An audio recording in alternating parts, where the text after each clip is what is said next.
Hey, how's it going, everybody? Welcome to another episode of NIGHTCAP. It's February 1st, 2021. What a weird month January was, huh? A lot of happenings. A lot of things happened in January. And everybody thinking like, oh, thank God, 2020 is behind us. January was like, hold my beer. Hold on now, I've got some stuff for you. We have Capitol riots, Wall Street madness. It's only the first month. Who knows what is in store for us down the road, you know?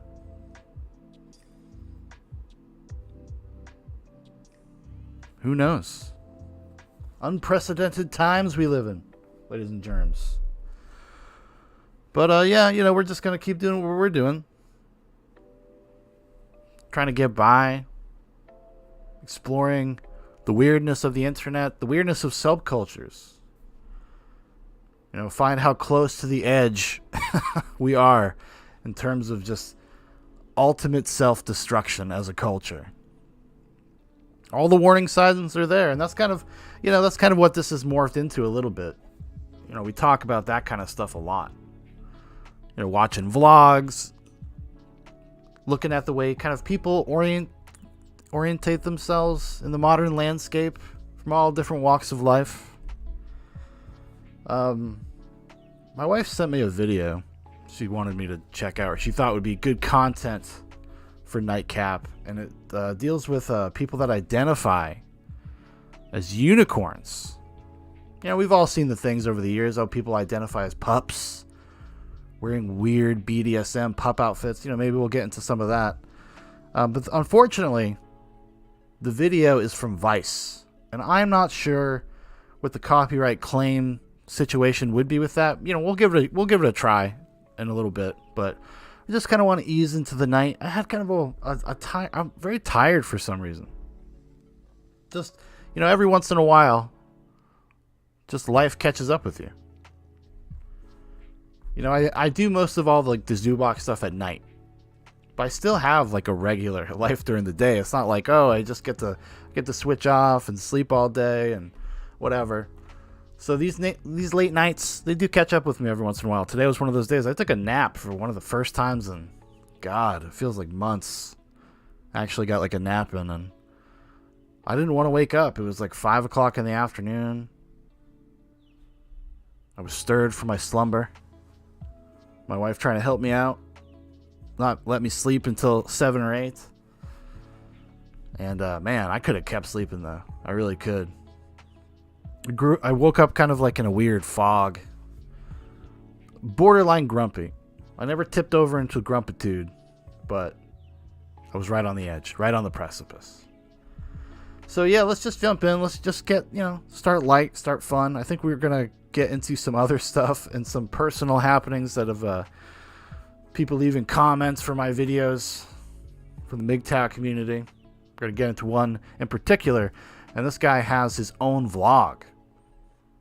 He has YouTube videos where he talks about things, and I checked him out a little bit. I'm not sure what the content is or if it'll be fruitful, but we'll give it a go. You know, we got to stand and face our accusers. Called me a beta. Called me a beta male with my hipster millennial beard. That is one of the great tragedies, I guess, of the modern era too. Beards were like co-opted. They're not like a sign of like masculinity or being a man anymore. No, it's more associated with fucking Bon Iver people. You know who Bon Iver is? The musician, Bon Iver, the group, whatever the fuck they are. I don't know. I'm not very familiar with them, actually. I don't waste my time with that kind of music, okay? I listen to the same 3 bands. Listen to Queens of the Stone Age. I listen to The Doors. I listen to Nirvana. And that's it. That's it. All right, everybody, let's get going. Let's go. You're done hearing me talk. I've been talking for minutes now. So we're just going to get in. This is I've transitioned into an alien from a channel called Truly from a series called Hooked on the Look. Sarah says Skinny Love was their biggest song, and it's awful. Sarah knows. Sarah knows about these hipsters, this hipster music, the soft boy music. You know. All right, let's give it a go. Let's roll right in. Enough nonsense. It's more than just my gender. It's how I am, who I am, how my body reacts. It just feels alien. It's not about the attention. It's about... Right off the bat, it's not about the attention. Not about the attention. Of course not. I mean, like, it just... You got to have such a weird solipsistic or kind of narcissistic kind of view of the world to think like, oh, well, if I walk around like this, I'm gonna draw attention to myself. And now I'm not even saying that as a negative or a positive or whatever. It's just, it is what it is. And people are so offended. They go, oh my God, you're just not accepting me. Like, what isn't the whole purpose of being like this, kind of like back when, you know, punk rock was around, isn't the whole point of it to be an other, to stand out and not conform? Like, the idea that you demand society conform to, like, how you want to present yourself, like this should be normalized, is very bizarre to me, because it kind of just strips any kind of like special notation that you might have about yourself or your personal eccentricities of your life. I've never understood like this push to kind of mainstream like subcultures. I just don't understand it, because that's the whole point of being in a subculture. You know, it's kind of akin to, you know, if you're into music, you know, you'll find some kind of small indie band or this little band, and you and the people that know about it are special. You're cool, like you're different. And then that band blows up, and everybody likes that band. It just becomes less special, just innately. I'm not, you know, fair or unfair. I don't know. It's just the way it goes. It's just the way it is. About self-expression. Hooked on the Look. Seattle, Washington, of course. Hi, I'm Jared. Welcome to Seattle.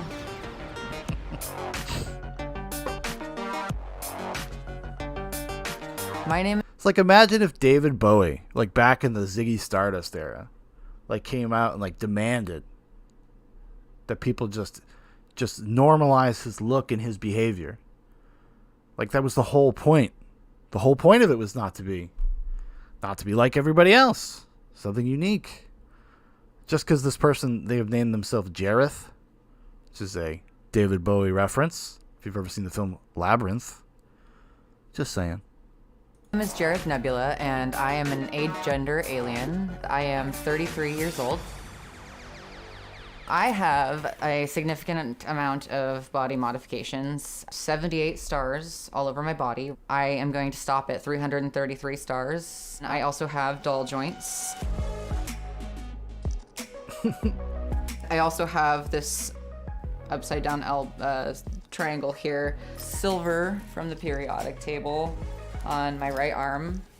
This is one of my favorite tattoos. It is representative of the inhuman or non-human identified part of me. I've never really felt right in my life as female identified. I was a tomboy growing up. And, you know, the direct path is alien. Sarah says, this is not the unicorn cult I sent to you. No, it's not. We're going to check that out. This also popped up when I looked up the unicorn stuff, because it's a Vice video, so I'm a little shaky on the copyright stuff. I mean, I could get content claim for this too, but let's roll. Nothing so far. I've never been comfortable with she or lady or girl or anything. They always bothered me. Basically, for me, I had a lot of gender expression. I played with it a lot, but I never really felt right, and it never felt good, so I was taking it to the extreme because I was miserable. My game of pretending fell apart. I started realizing that I didn't want to be a gender. I didn't want to be put in a box. I'm going to get a chest piece done to cover up my top surgery scars. Nipples were always uncomfortable on my body.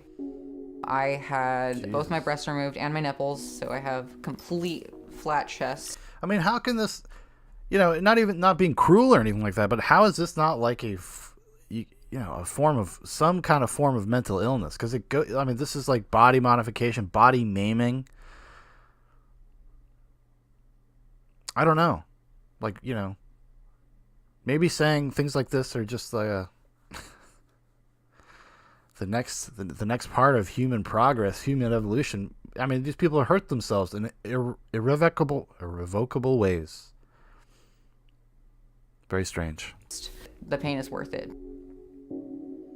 My family was not happy about it. Most people I knew weren't happy about it, and they all were like, "You're gonna regret this," and, "Are you sure about this?" I definitely do not regret it. I do get phantom nipple feeling every now and again. That's weird, but it's tolerable. It's just kind of silly.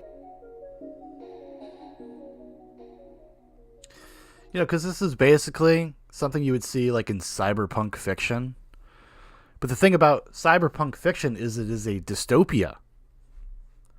It's not a positive thing. Often it's like presented as almost a cautionary tale, whether you're talking about, kind of environmentalism or people losing their sense of identity. There's always kind of plays a role in a lot of cyberpunk fiction. So it's really weird to have people just proactively kind of want to like dive into the dystopian nihilism of that tradition. Like they want it.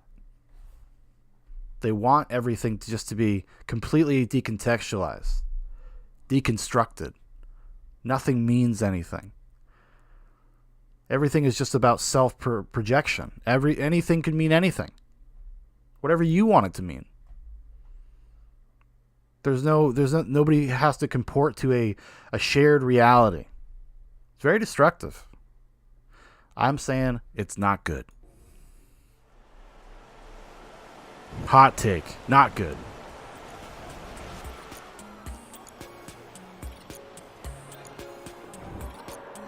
Sorry.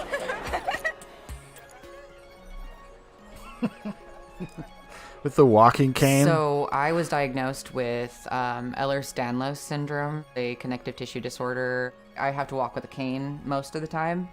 It affects the soft tissue. I wasn't laughing at her disease. I thought it was just part of the look. Like she was some alien pimp.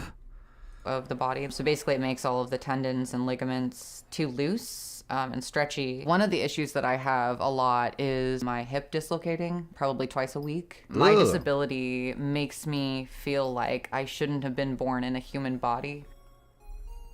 The hardest thing about looking the way I do is being able to, I guess, tone it down to kind of hide, because I really don't like the attention all the time. I don't want to be like paid attention to when I go to the grocery store.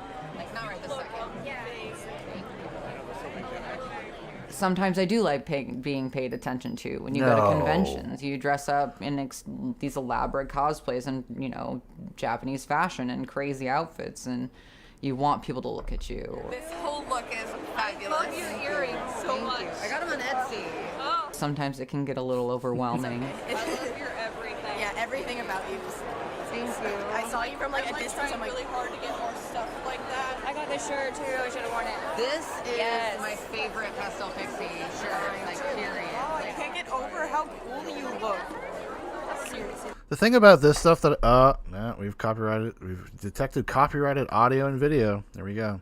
One of the weird things about this that I've always thought was kind of funny, and I first experienced it when I was young. I was in my early 20s, and you go to a lot of shows. Just go to a lot of like kind of loft shows or workspace shows. Go watch bands. Go watch kind of artistic expression. People make weird animated videos, weird short films, and you go and watch them. And they were always like infiltrated by older people, always like old crust punks that just never moved on. They would always be there, and it would always just be weird. And they're always like kind of like hitting everybody up for their PBRs and shit that everybody had in their backpacks. It's like, at some point, like you have to like grow past these kind of things so you can allow like a younger generation to just figure it out themselves. Like you don't want to get in the way of their kind of working through things in a certain respect. And it kind of just poisons the well when you have olds. You have olds do that. Like, I'm 34 years old. Like, I probably will never go to, like, a weird punk show again. And if I did, I most definitely would not be trying to act and blend in as if I was a 20-year-old, like, punk kid. But I remember when I lived in Boston for a little while. And all the time, just, like, dudes obviously in their, like, mid-40s, early 50s. Just, like, kind of scummy. But, yeah. So I guess maybe I have to stop the video more so I don't get content claimed. I definitely get bullied a lot more than I would like. I'll get harassed pretty much, like, often. A lot of people that just randomly hate on you.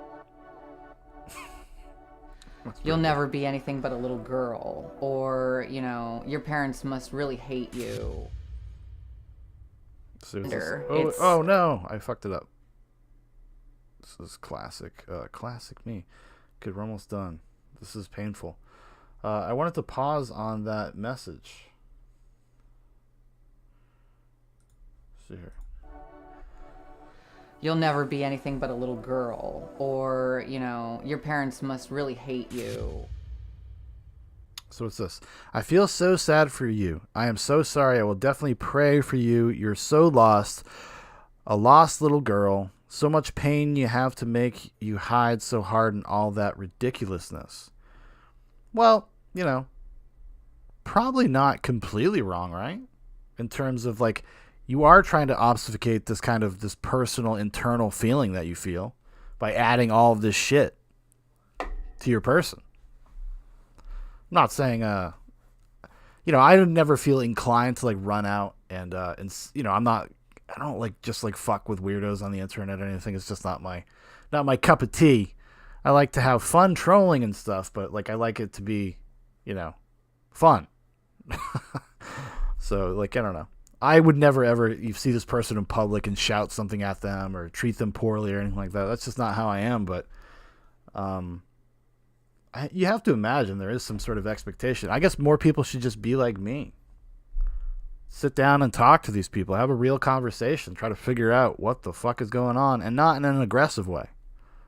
It's the same thing we talk about all the time on that NIGHTCAP, especially when it comes to, like, incel dudes and stuff. You got to, like, try to understand people that go to these lengths to try to find themselves or express themselves or whatever. Like, you just need to do it.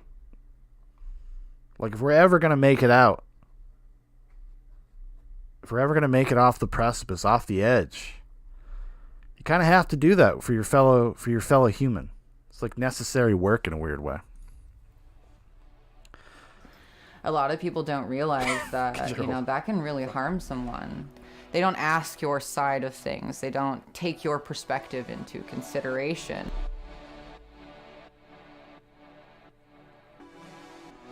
It feels better to dress up in a place like this because it gets recognized, I guess, and people appreciate it more. And being in a group full of people dressing up is... Yeah, but doesn't this kind of, in a weird way, like going to cons, feeling more comfortable because everybody's dressed up, doesn't it kind of negate the identity aspect of it? And the desire to feel comfortable in a certain sense, because they're just, you know, they have to go to a place where people go to extremes and are looking for attention to feel normal. Like I said before, this idea that, like, it's this desire to normalize all of this kind of behavior or whatever seems almost self-defeating. I don't know. Comfortable. It's nice because then I don't feel so alone. It feels good. People are positive here. Like this, honestly, SakuraCon is probably my favorite convention on the West Coast. I do put a lot of thought into my makeup and how I want it to be for each outfit. I am a professional model and I am a professional makeup artist. Modeling has been my life since I was 15 years old. I absolutely love modeling more than most things in the world. I do get called a freak a lot. Honestly, I don't care because I am a freak. So if you're like in the modeling world and you're in the artistic community, I mean, it's obvious she cannot be talking about her peers or alien, whatever their pronouns are. Like, you know, they're obviously not talking about their peer group, the people that she works with, like her own community, her own bubble. Or whatever. That's not what obviously they're discussing. So what, I wonder, like, what is it? Is it these kind of milquetoast comments? You would think, like, if there was all this online hate that was very extreme and very pointed. Yeah.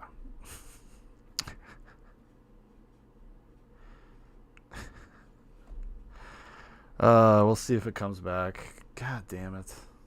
God damn it. Stream blocked. We're gonna wait it out. We're gonna wait it out. We're gonna wait it out. Now we just gotta wait. I don't know how long it's gonna block me for. When I come back, somebody's gotta tell me, because I'm behind on this fucking thing. God damn it. Can't watch nothing in this country. Can't do nothing. Your stream has been temporarily blocked. Yeah, we detect copyright audio and video. No shit. You fucker. There we go. Your stream is no longer being blocked due to copyright issues. Wow. Happy day. You know, it's not illegal to do what I'm doing. It's not like it's actually protected. It's protected to provide commentary to copyrighted material.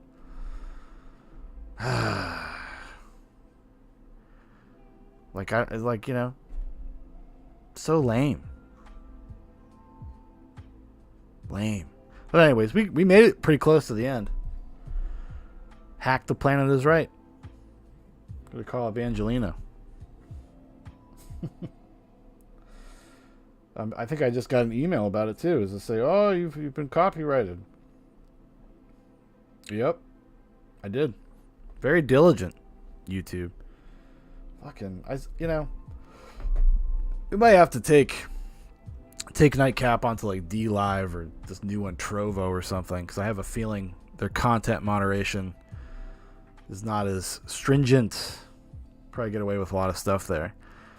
It's always it's always a roll of the dice, because sometimes you watch things like that and there's no problems, nothing happens.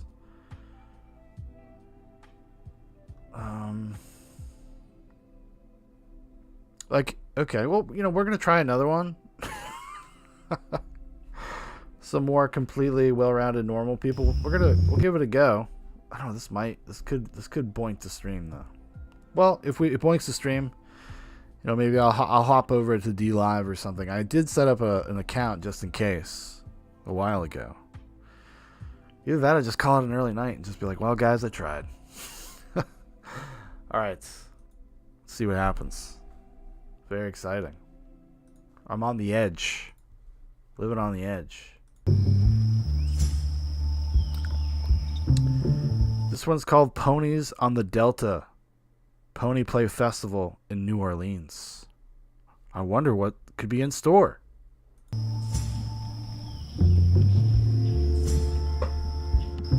Yeah. Fucking nice bass. It's like, it is literally dystopian stuff. No, this is not more horse fucking. I mean, I'm sure these people do that. I guess it's like more adjacent to furries. People that dress up like horses. But this is like another thing. Like, you ever see the movie This Is the End? Like, this is such dystopian dark shit. Oh, God.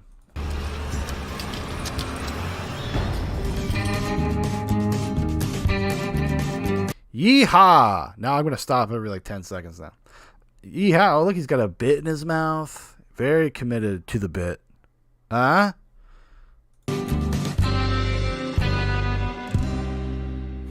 Today we are in Louisiana at the Ponies on the Delta Pony Play event. Welcome to Pony Play.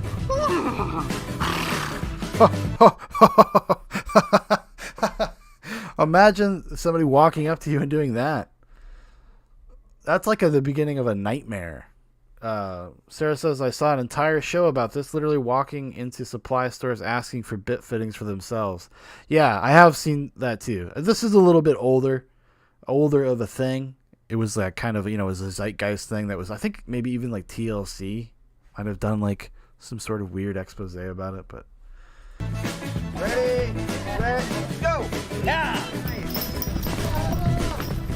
Today we're out here having a pony play competition where people compete in events and classes just the same as real horses do.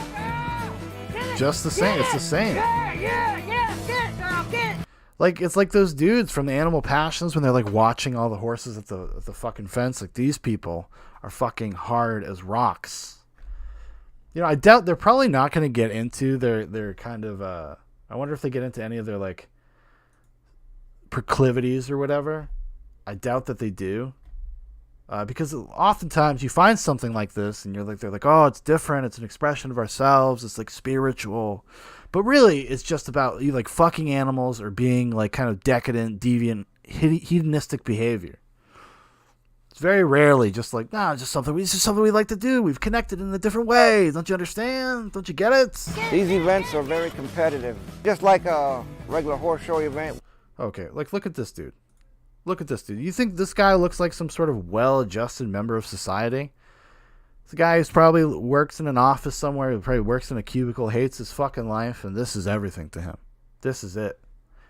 This is it. He looks like fucking Milton from Office Space, kind of, except bald. Milton from Office Space, probably into some dark, weird shit. Probably a deviant himself. This is why conscript armies are. Show event, we end up with some crashes and wrecks. Oh, wipe out, buddy. Careful now. Careful now. People go down over the jumps. The competition gets pretty... Well, I bet he felt like a fool. Bet he felt pretty silly when he slipped. And for no other reason. crazy sometimes. I'm gonna beat you so hard. Ah, see? We have a little revelatory moment here. This lady, this is like it's like BDSM stuff. It's like bondage. I'm gonna beat you so hard. Frustration. But it's part of the kink. It's part of the culture. Because you know when this dude's bad. You know when this dude... I have to assume they're couples. They're a couple. I have to assume. You know, it would require some amount of like... You know, you're so vulnerable in this horseplay. You would need to have somebody that you felt really comfortable with. And you know, when he pisses her off, when he doesn't put the toilet seat lid down or something, he gets it. He gets it with the whip. Prophet says, I am fucking speechless. I was trying to be clever, but I just want a can of gas. Give me fucking gas. This is the blindfold obstacle course. Ponies are going to be blindfolded. They're going to be hitched to a cart. And their handler's going to have to guide them through the course. If they cause any faults, they'll lose points. And we're about to see them get their first go at it. When I'm doing pony play, I'm pretty free and wild. I kick the cart. See, now he's deep in the role play now.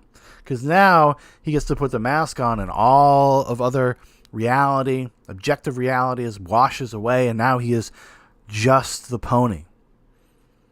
He's just the horse now, so he kicks and he neighs. He's acting a fool. He's acting out.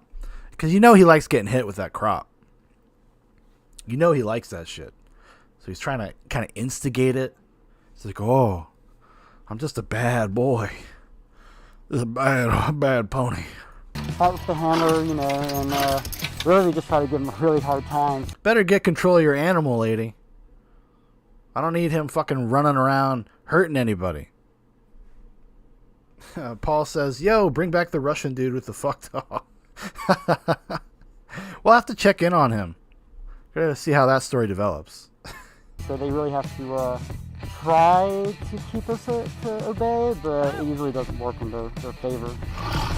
Step up.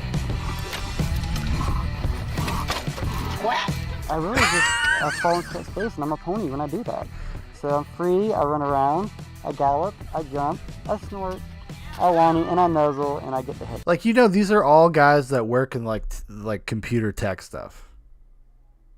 You just know it. If you look at their soft bodies and stuff, you think they'd be in a little bit better shape, like with this horseplay. Maybe it's something they don't get often, like the opportunity to do.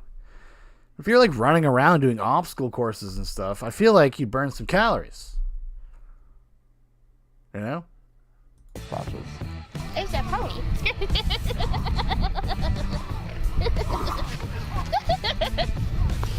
That will always be my favorite part. Oh my god. All of our... Look at this hog beast. Oh my god. I know, that's mean. I know. Why did you get kicked off YouTube? I called some lady a hog beast. Oh my god, but she's loving it because she has power in this culture. It's like living in Anchorage, Alaska. Those big girls, they got a lot of power, a lot of sexual capital. Because, you know, there's so few women. It's like 5-to-1 women, men. Or men, women, rather. I think I've said before, beefcakes and bovines. That's what I used to call it. Prophet says, "Oh, I'm sorry, you sent the electric wood chipper. This isn't big enough. We need something that runs on gas." Sarah says, "This is my nightmare. I hate horses and I hate most people." Facts. Outfits that we make are based off of bio-horse equipment or made out of bio-horse equipment that's been rearranged to fit humans and can get very costly. People are very... This is like it's almost like a version of people that go out and do like, you know, live action role playing, LARPing. It's like the most extreme version of that because they do the same kind of things. They go out to a field somewhere, they camp out for the weekend, they fucking pretend to be knights and wizards and trolls and they role play. I wonder if that's like a gateway. You know what I mean? I wonder if this were kind of where something like this, like that would open the door to something like this being possible. Because I bet these people play D&D, and I'm not knocking D&D. D&D can be fun. You got a fun group of people. It's a fun time. It's a fun night. Very proud of their outfits they put together. Oh yeah, they're very proud. Everything on me is custom made. My ears are made from old boots, and then I added some fox fur to make it a little bit fuzzy, kind of get that Shetland look. The muzzle is custom made. The Shetland look, that's key. That's big in these communities. Got to get that Shetland look. From a friend named Daisy Doll. Yeah, I got my bit and everything here. Custom made the bridge, which is a French braid. But the suit I did custom make, you know, added the markings and everything to give me more of that Shetland breed look. And underneath this particular harness that I'm wearing now, it's not really meant for pulling carts or anything. Its only purpose is to hold my tail because my tail is 5 pounds by itself, which... It also holds, this is my wife's strap-on device. We've just, you know, we've retrofitted it for the tail, but you know. It's quite a bit of weight, so, you know, that's about it. I love you. They did it again.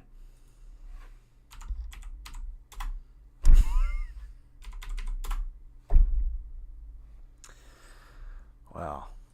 That's just fucking... What a bunch of fucks.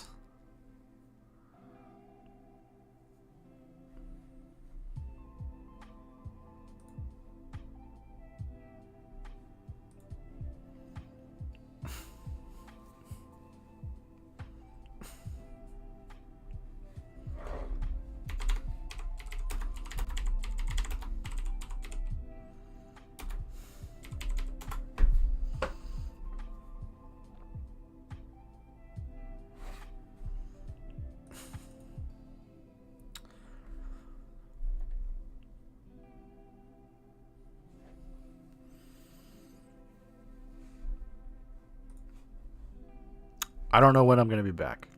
Hopefully, this time it's a 20-minute ban. Fuckers. Am I back yet? I have no idea. Getting sniped.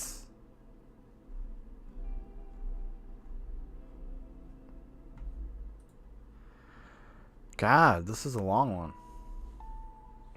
Fucking long one. I don't know if I'm back yet. God, I gotta find this video. There we go.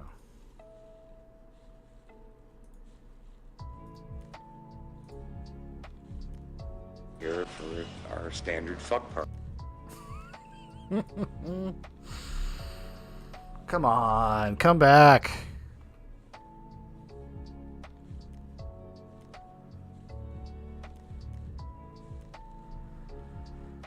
Oh, this is. There we go. Now we're back. We're back. What the fuck? That one didn't even warn me that time. That time they were just like, gank. So let's see. Let's catch up with the chat. Sarah says degenerates don't play. They don't. Somebody from the horseplay community probably works at YouTube. They've gotten into the algorithm. They've coded it in such a way. Yes, I want unavailable. You've been canceled. Not quite. Not quite yet. We'll get there, though. We're going to get there. Prophet says, this is literally why the Puritans would tie teenagers' hands to the bedpost. The slippery slide is real. First you're spanking it to Sally Cabo's ankle. You've got a foxtail butt plug in you. Yeah, I mean, I guess that is kind of what they were. That's, it's a good analogy. All right, so let's, I guarantee you this one's not going to get blocked. I guarantee you. We'll just just fucking check this out. We'll see what happens. Fuck. Ken Boy's gangbang birthday party. Oh my gosh. So this comes in from a past to future guest. Prophet sent me this. Let's take a gander. Here for our standard fuck party that we generally hold here once a month. I mean, the rules basically have always been no drugs, no attitude, no condoms. You got to be principled. You gotta lay things down, Ken Boy. Gotta lay them down. Doesn't anybody give a fuck about the rules anymore? No clothing. We do allow condoms now if guys want to use them. We have no problem. But 100 guys, 120 guys at the party will find 2 or 3 condoms the next morning on the floor. That's and that disgusts him. That just makes him. It's just not okay. Not cool. Well, do you want to see the new equipment and stuff we've got? We have 3 portable slings out here in the yard. The guys love coming out and having sex outdoors. It's really kind of romantic. It's just beautiful. Well, we actually call that the fuck pew. The Southern Baptists wouldn't take too kindly to that, but it's made exactly the right height. The little bottom boys can get on it, and the tops do their thing. So we designed it, and it's been pretty popular. And generally, the parties are split between fucking and fisting, and the fisting guys will tend to stay over in this area here, and then the guys over here. Well, they're it's like being in a clique. Like when you go to a party, like a house party. And people of certain, people that know each other, they only hang out with each other. You go to, a dinner or something like that. Everybody forms off into their little cliques. I guess it's the same thing. Just people are people no matter where you go, We're just for the fucking, then we'll take care of the rest of it. I've been in the hospital 3 times whenever we spoke. Since then, I've been in the hospital twice.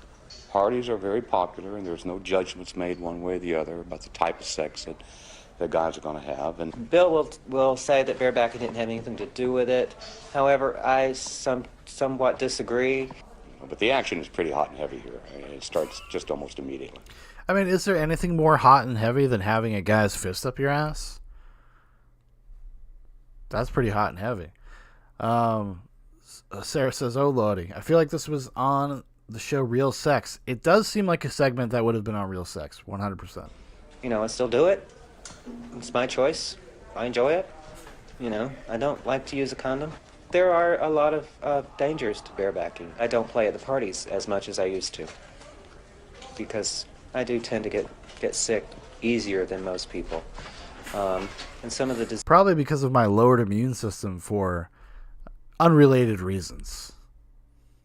My compromised immune system. Diseases I have, like I said, they don't know what they are. The party tonight is a birthday party. for one of the guys. That's also one of our models. He's been in several of our videos.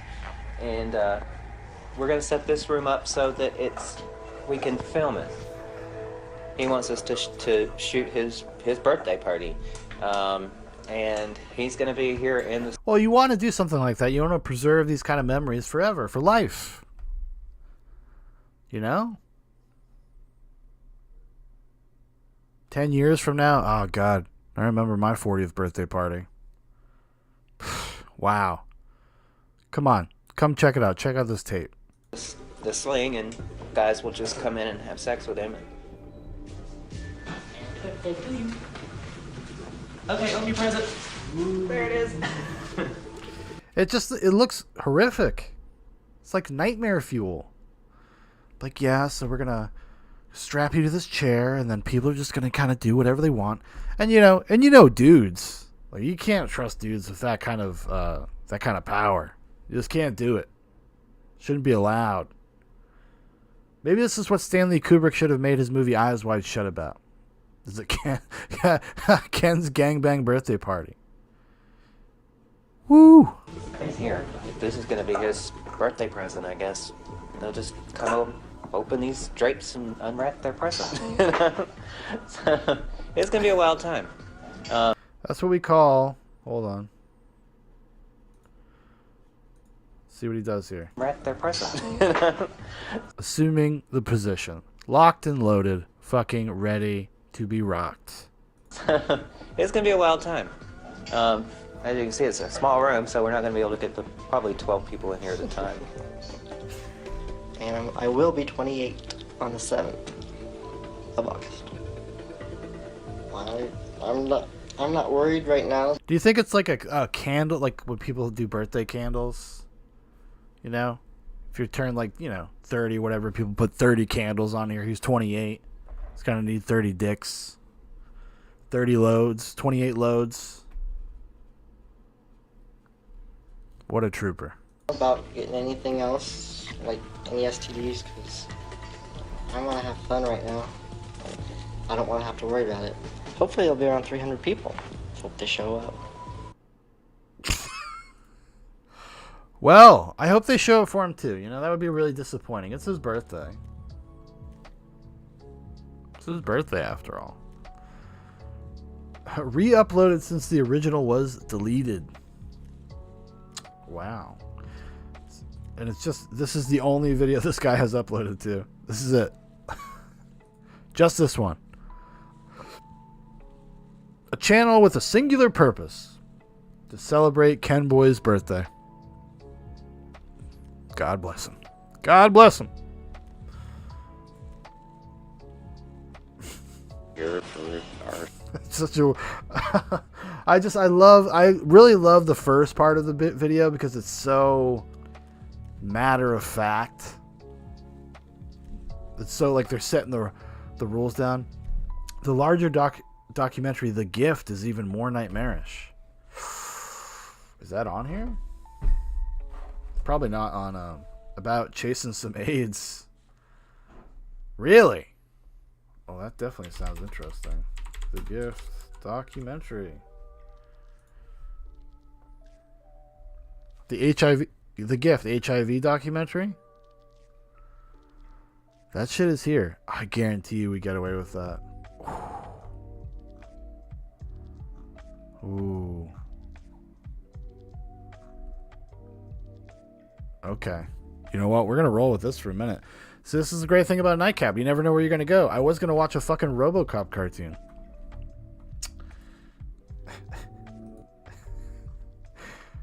Okay, we'll see. You know, this we might get snagged for this. I'm not seeing any. The comments are turned off, and I'm not seeing any copyright things in the description because the auto detect thing will, like, if you use a song or whatever, it'll have all of the things listed in the description from the bots. So yeah, we're gonna roll on it. I'm pouring out some Evan Williams 100 proof for it. Oh boy, gotta pour myself another one. Guess maybe I should have went to the liquor store. I got enough for the night, but you know, this is some strong shit. Whoa! Exciting. Exciting. I love it when we find a hole to excavate. Oh, dude, there's so many history. Oh, okay. There's another one here. This old, The Age of AIDS, full documentary, community stories, Seattle in the Age of AIDS, which is, you know, Remember Terry. I might have to grab some of these and throw it in my notes for future broadcasts. Because apparently you're not allowed to talk about pony people. You're not allowed to talk about alien people. You're not allowed to talk about fucking horse people, horseplay. Bunch of litigious groups out there wanting credit for their video. Prophet says there's plenty of holes to excavate at Bill's house. POZ holes. All right, here we go. Pause our sweet lo-fi beats. Oh.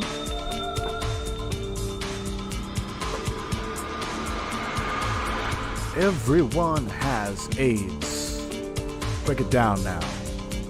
Coming up fast. Shooting AIDS inside me. Shoot your AIDS inside me.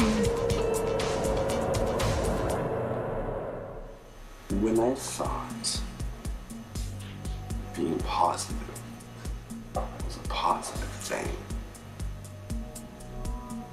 I thought I was just going to have a lot of promiscuous, unsafe sex. It's like when you get COVID. It's like when you get COVID, and then afterwards you're like, I can go back to regular life. I guess that's what being POZ is like. Like, I got it already. Might as well find like-minded people. And fuck. Prophet says, this is the greatest night of my life, and I have a child. I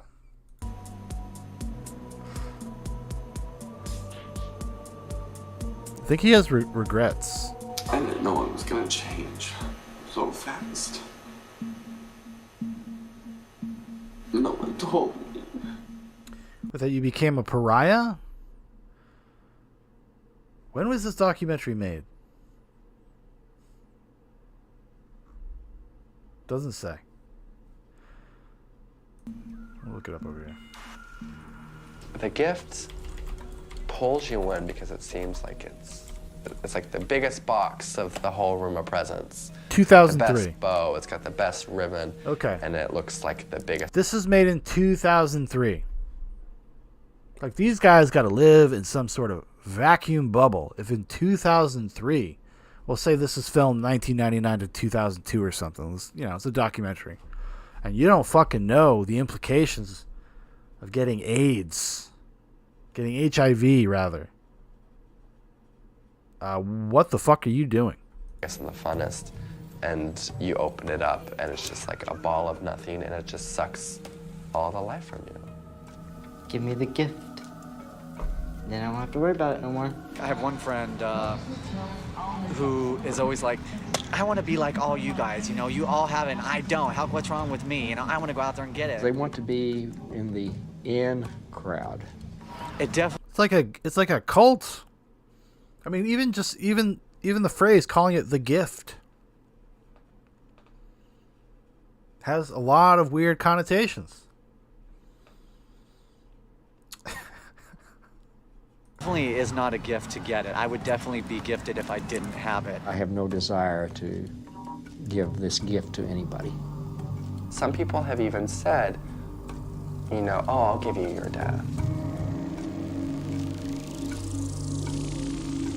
See, now we circle around to this thing, this idea of like just kind of nihilism that creeps into these weird subcultures. Because this is not like just being gay. Like this is an extreme form of kind of like gay community stuff. And it's destructive. And it's built on just like these weird kind of identifiers of like what pop culture and stuff says is sexy. Imagine about to blow your HIV load into some dude's bottom. And you whisper to him, I will give you death. I have become death. Jesus.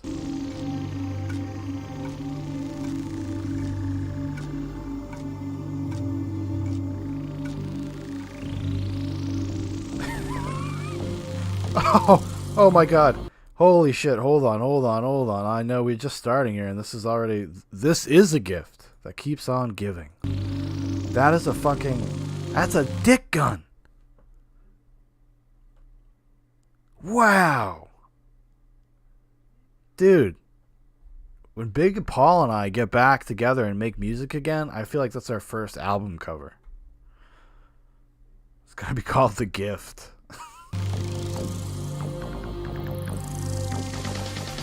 Gay rodeo, got it. Okay, we're in.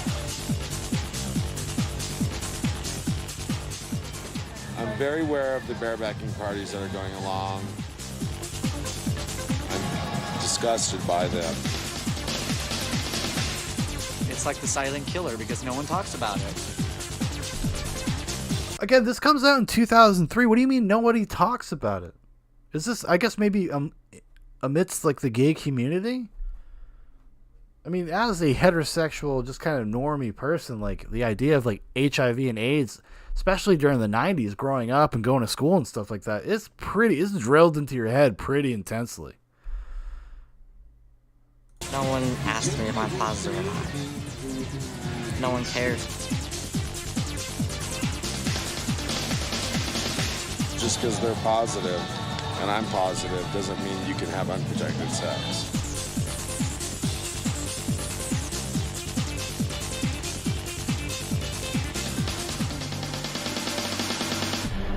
There's different barebacking going on today in the community than there was in the rodeo years ago. Barebacking basically is having... Sarah says, amongst fucking Sean, no one talks about it when they want to fuck at this point. I guess that's probably true. Yeah, that's probably accurate. When people are hooking up, you know, even people my age probably don't discuss that. Unprotected sex. Which is right up there with sticking a bullet, you know, sticking a loaded gun in your mouth. It's a little insane. I have never heard of bug chasing. I have heard of bug chasing. I didn't know the bug. I have heard of bug chasing on the internet. Whoa! I've seen people on the, heard people on the internet who do want to get HIV from their partner, which I do not understand that. It sounds like a trap made from raid or something. Well, you know, deliberately. See, this is like, you know, if the guy that, the Bjork stalker, if he had found this community, he could have had some kinship. I feel like he'd fit right along in with these, ladies. Deliberately saying, yes, I want you to give me HIV, I want you to give me AIDS. But why would they call it bug chasing? I don't know. Well, it's a bug. The HIV is the bug. What about the people that have it and deliberately spread it around? And Fucking dumb blondes, am I right, everybody? Why do they call it a bug? know it. What do you call them? That's a bug. A gift giver. Huh? And there are people that way. There are people who are evil. Bitter, table I never for thought one. of it that way. Bitter, table for one. It is wrong, but again, if, like I'm saying, you know, then I'm being a two-face, since I do have unsafe sex. Yeah. 80% of the time. A gift giver and a bug chaser. I did this survey on the internet, and that was a really new medium because a lot of people were seeking out bareback sex on the internet because... This is Dr. Greg Kaysen, representative of Big Gay. It's anonymous, and it allows them to share with other people that they had never spoken to before. You don't walk into a bar and know that someone has bareback sex, but you can go on the internet and have bareback sex or know someone who has bareback sex. So really the chat rooms have become the new gay bars. Most of my friends I know bareback. Almost every one of them I know has bareback. Everybody that I know does bareback. I think in the gay community, realistically, I think 80 to 90% bareback.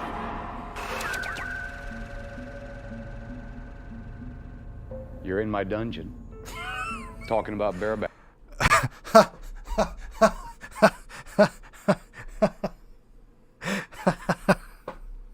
You're in my dungeon, talking about bareback. We started bareback parties a couple years ago. You fucking rule, dude. It was just a group of friends, is all it was. There he is. There's Bill. I suppose the first one had maybe 15 guys. Bill, my partner, and I have been together for 9 years now. And about 2 years ago, we started having sex parties. They're all positive. You know, we all knew the situation. those friends went and told other friends, and they would call to see if they could get invited to the next party, and when was it? We didn't have anything scheduled, so we started scheduling them once a month. The internet has become a meeting ground of people who have all types of sex, and they're even meeting places for people who have parties associated with bareback sex. Parties who advertise themselves as solely for men who are negative, parties that advertise themselves as for men who are solely positive, people who have both negative and some people positive going to the party. I feel like I'm watching The Net. You guys ever see that movie with Sandra Bullock?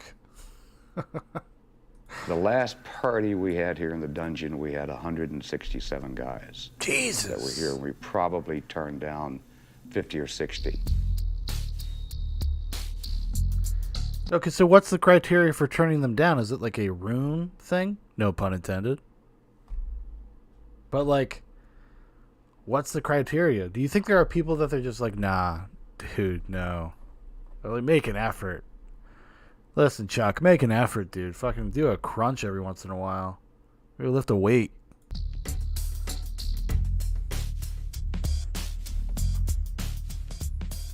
We all have fantasies about what we'd like to do or like to try, and most of the time in our lives, I don't think we really can. And guys come here, and they can. We have guys here, 21, 22 would be the youngest, and we've got them 70. Just trying to provide a play space for guys to do what guys want to do, and do it safely. Most of us think we're already infected, so what do we have to lose? We can't get HIV again. And we get guys here from the various AIDS organizations that are volunteers or employed by them, and they're not using condoms. There are also the conversion parties that happen where people advertise to become infected. For many, the virus has become eroticized because they actually see the virus as something special. Where it used to be something very negative, it's now something that defines them or makes them different and allows them to participate in forms of sex that they otherwise could not participate in for fear of getting the virus. How do I feel if people convert here? Well, I'd probably feel real bad about it, but it's not something that I'm aware of. Yeah, but he lays... Okay, so we already saw the clip, so we know that he lays out these rules of, like, you know, condoms are kind of like, taboo. We don't do that here.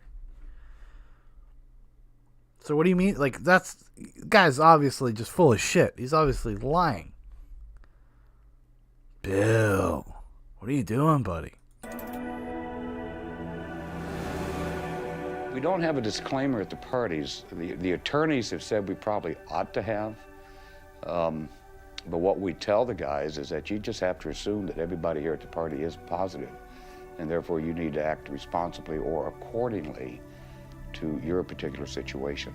But we're not going to have a sex party and then ask guys to sign, legal documents before they can get in the door. That kind of ruins. It's not like a big deal. It's like a waiver.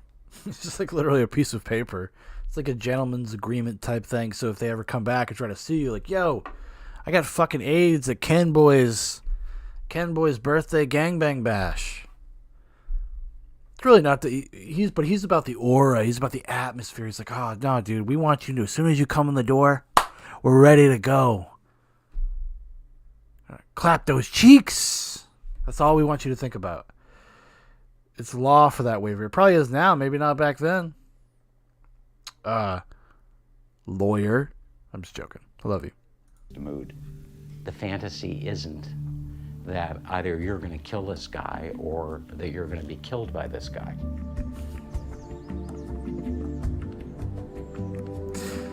Yeah, it's like a full service fill up. A prophet says a regular dude with a regular viral load won't do it. I need my neg hole paused. Exactly. You come to these sessions, for the full treatment, full service. This is not just a regular oil change, In the shadow of the epidemic. The fantasy doesn't include unattractive things, I mean, no one's fantasy man has a virus like this. Welcome to the wasteland, partner. Apparently, some do. You fucking normie, get out of here. Bill's got some info for you.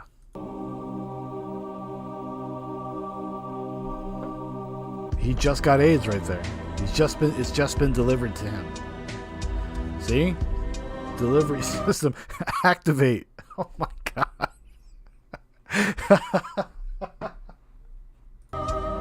The music is so beautiful.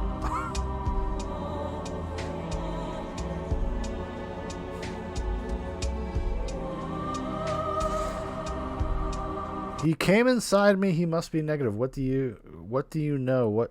How do you know what you know? So in the gay community, do they disseminate like materials, pamphlets, be like, listen, dude, there's this cult of gay guys that are out there trying to infect you. Beware.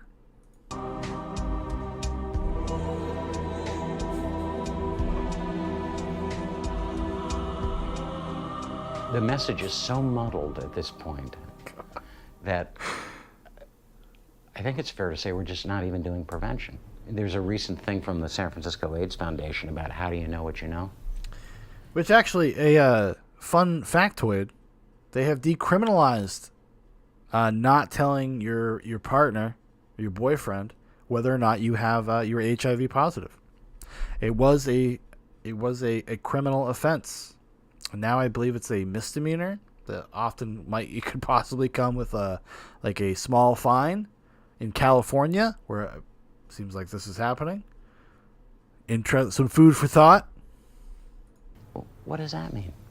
How do you know that you're really negative? How do you know that your partner's really negative? And what are they talking about there?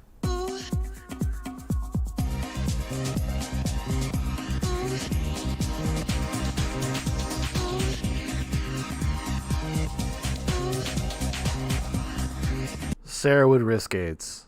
That's what she's saying. Well, I don't think that's necessarily true. There's someone that would tell you that if they're negative or not. I think for the most part they probably would if you asked, but I don't think a lot of people ask, and so I don't think you're going to get an answer either way at that point. But there obviously would be people that would lie. Like, you know, people do lie at different times, so I think people would lie about it. Yeah. I mean, it's pretty transparent in some ways. But I also hear horror stories about people who are practicing unsafe sex. No. Yes, I have. And I totally trusted the person. Like the ad says, it wasn't, oh, I'm pretty sure he's safe, you know? But I knew for a fact. Well, it was his dad, so you can't trust your dad. For many reasons, knowing the person's history, you know, through other people. So it wasn't just a first-hand account or a one-night whatever. Even for me, I'm always gonna have sex with a condom. Unless I'm specifically with someone like married or together or that kind of thing. And otherwise it's not gonna be an issue, and I don't care if I've known them my whole life. For some reason we hook up, I'm still gonna use a condom, because I mean, I don't know, he might not know, you know, so. Absolutely monogamous. Absolutely, 100%. There's a lot of pretty boys. So there's a lot of barebacking going on, is what they're saying. These guys are free to bareback. They've made the commitment. You know, social progress, monogamous gay men making the commitment, being able to go bareback without worry of getting the bug. Out there, but if you can't get what's inside and underneath, what is there? I had a friend who was 18. So that guy kind of threw a little shade at his husband. It's like, you know, there's a lot of hot dudes out there, but you know, there's more to life. There's more to life. You know, if I got to settle a little bit, whatever, I get to bareback. You know, got to have deep spiritual connection. Straight out of high school, first time he ever had sex, and he got HIV. He tested positive for it. That's had sex one time. Bummer. Unprotected. To someone he thought he loved. He died this past year. I don't know, the virus spread through him like a grass fire.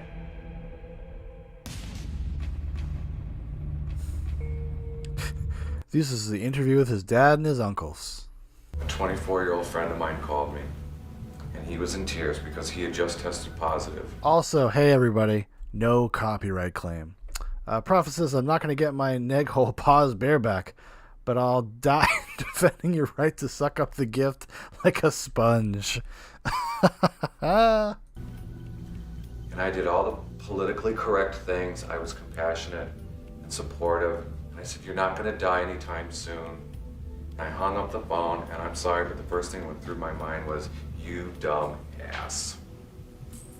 He loved me so much, there was no way I was going to get AIDS. The longer we were into the relationship, the more fearful he got. I had a niece, she was about 11 years old, and I remember going up to her and going to kiss her, and she turned her cheek to me. I watched him die. Oh, it took 18 months. How could you be so stupid in these days? Everything that's out there. Well, that is the crazy thing to me, because like I said, this documentary probably is from like, filmed in the early, like 99, 2000. Like the literature, it's known what's out there, right? Granted, people only have enough blood to run their brain or their penis at the same time. The old Robin Williams bit there. You got to pick one. And dudes are dudes. Like, that's the thing. Like, I am a dude. Like, I understand. Like, I can almost, like, understand, like, these primal impulses in terms of not, like, caring, throwing wild abandon, doing whatever. But it seems like it would be something that would always be kind of in the air. Always kind of looming. But, hey, people have short memories. Just stupid to be testing positive today. There's no reason for it. I mean, there are reasons. Low self-esteem. It's glamorization of AIDS. It's because of a misperception of AIDS. They're living longer.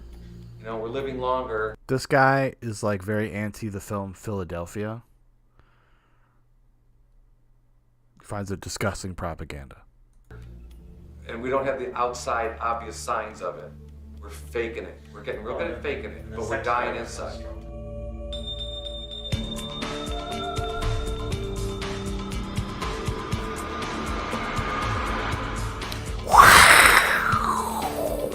It just didn't seem fair that I was 19, I felt lost, I wanted help, and I didn't have it.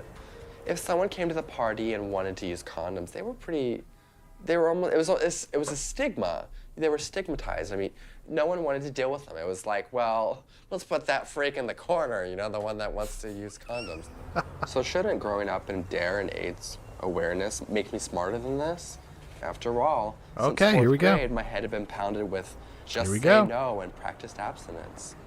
After spending my sexed out year here, all I can admit is that the pressure is no longer to have safe sex. Instead, the focus lies on to simply inquire on the lubricant someone's using. Because, I mean, if you pull out the Wet or the Safeway brand one more time, I'm heading for the door. It's a sex drive. Sexual drive is strong. It overcomes so much sanity. Where'd you buy this lube? The dollar store? Get out of here, buddy. Get out of here. Be a gentleman. Do your part. You gotta buy name brand. Name brand. But for a while, the statistics were showing that AIDS infections were going down. People were not a certain group of. No, across the board. Really? Yes, across the board. AIDS was scary enough to overcome that sex drive to some degree. It's not that people stopped seroconverting, but the rates were going down. And now, for some reason, that's not working anymore. And now it's like, you're positive? Oh, well, what else is new? I think people sort of take it in stride now more than they used to. It's such. These guys are bummed because it kind of dwindled the twink bank. Because now these guys are like, they're out there looking for young twinks, and now they don't know. They're paranoid. They don't know. They can't get theirs anymore. Prophet says, I'm interested in cremation. Such a 180-degree turn from what it started out, the shame, the hiding it, the not mentioning it. I mean, the word, much less It hasn't the been mission. mentioned on Will and Grace that I'm aware of.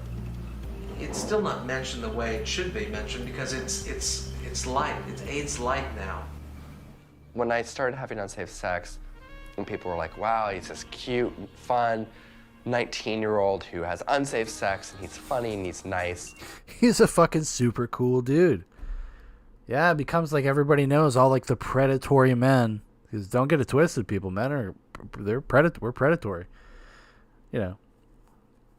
But like, so they're all like, oh, that dude will bareback. So he becomes the belle of the ball. Yikes. It seemed like, wow, I fit in. You know, people were calling me and say, hey, we have 4 guys over here and we should really come. We've told them all about you. And I thought, wow, people are talking about me. The rule was you never talked about HIV, like I said. You never talked about that. That was just, he didn't want to talk about it. I don't know why.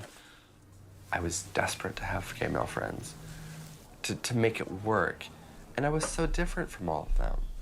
For years, I tried. I'm like, how do I fit into? How do I click with you? What do we have in common?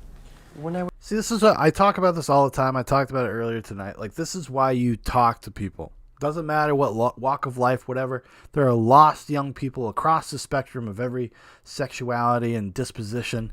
Like, you got to talk to people. You got to make people feel like they're part of the human community to a certain extent. Because then, if they're not, and you're out there looking for answers, you become vulnerable, and you'll kind of just accept whatever community will take you in. So this dude is just like, you know, he gets addicted to the attention of being this thing. He's like, becomes a monolith. He becomes the unsafe sex barebacker. Suddenly he becomes a very popular dude. That becomes his identity. That becomes his social outlet. Not a good thing. I would go to clubs, and everyone was so built up and things. You know, I wasn't. And I'm like, so how do I fit into all of this? How do I fit into this image of something I can't quite fulfill? So that made me think, well, if I don't fit here, I have to fit somewhere. When I was still living in Illinois, I answered an ad on the web about a sex house this guy wants to open up in LA. I answered it and I came out. I was the first one to move in, and a few weeks later, someone else moved in. And we just started throwing parties. Parties just got bigger and bigger and bigger. Ken Boy, hey now. Hanging out with Ken Boy. Oh, yeah. I love that all this kind of this gay club music is not copyrighted in any way. This was probably made by Ken Boy in his office. Of course you can have it. It's my birthday. LA Sex House. Interesting though, because since we already kind of know, because we watched the earlier clip, so he has his own sex parties, he has his own sex house, and yet he still goes to Bill's. I guess maybe for the, you know, so he doesn't feel the pressure of having to be a host, maybe. This was 99% bareback. We lost count, but we estimate that there were over 20,000 visitors. In a month, we would have 8 parties. Ooh. Prophet says, fun fact, everyone on screen is fucking dead. I looked it up. Yeah. Not a shocker, everybody. Not a shocker. Policy on HIV status was you don't ask, you don't tell, and we had a sign up that says assume that everybody's HIV positive. Everybody came to our... And everybody probably at their funerals was like, he was just a candle that burned too bright. You know, he just really went out there and lived his own life. He just did things to the max, blah, blah, blah. But we're not even talking about, like, living life. We're just talking about decadence. We're talking about hedonism. We're talking about, like, you know, you're just having sex as if it is the only thing that matters. And to these guys, it seems like that is the thing. That's like the focus of their entire existence, is just hooking up. It's very weird. You know, like just like with anything else we've ever watched or anything like that, people when they go and they define themselves by the singular trait, it becomes all consuming. It becomes the focus of their entire existence. Strange. Party couldn't tell if they had HIV or not. I'd been cruising online for a long time, and nothing had really come of it, and I was just getting really frustrated, and I started to think, you know, if I want to have bareback sex, and if that's how I really want to be, then maybe it would just be easier if I would go ahead and find someone who was positive. The second I did that, it opened up a whole world of people to hook up with in San Francisco. I've struck the Yeah, no shit, because some people have like a standard. Some people don't want to get HIV. So all these the cretinous people are going to come out of the fucking woodwork and be like, oh, dude, this guy wants the gift. Everybody's looking to give him the gift. Everybody's looking to give him the gift. It's like a bunch of horny dudes fucking circling around a virgin women in the fucking 1700s. Prophet says, I blame that fucking Ronald Reagan for all this. Only if they taught class in the 80s, gay men wouldn't be snorting anal nitrates and getting fisted up to the elbow. Fucking Republicans. Probably some crossover there, right? Because this became punk rock. Same thing with drug use. It becomes part of the dissident culture. Whether it's like just because it goes against an authority. It's kind of wild, but I mean, I'm joking around a little bit, but that's probably not entirely false. Struck the pot of gold. Steve even made a checklist that you had to go through in order to get our email address later on in the year. Like, do you feel like you have to give us your HIV status, yes or no? And if they said yes, then they could not get the email address for like 5 hours. It kind of kept the condom users away. But that's this is like a weird version of grooming. Because you punish somebody for trying to be responsible. It makes them think twice about being responsible. And then because like you said, it's like, you'd be banned for like 5 hours. But you don't want to be excised from a community. So you bend your principles a little bit. You try to get in there again. So you make compromises about what you're willing to do.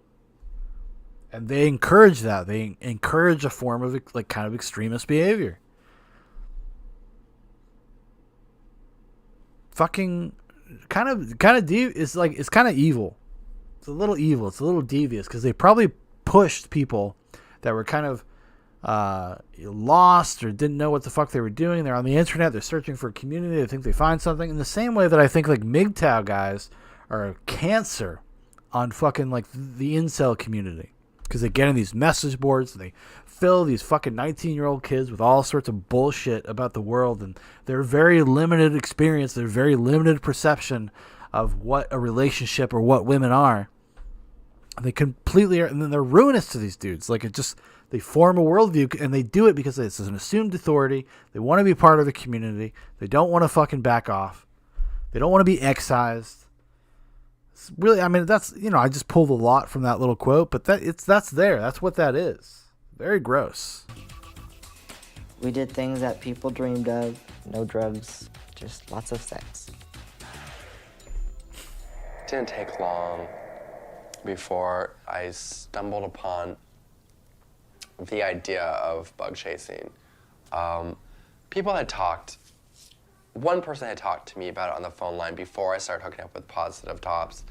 And I told him he had to be negative, and he said, well, he's positive. And I said, well, and I was still like, well, I guess maybe we could hook up, but, you can't come in me. And he would say, oh, but I want to. And the rest, as they say, is history. And then he said,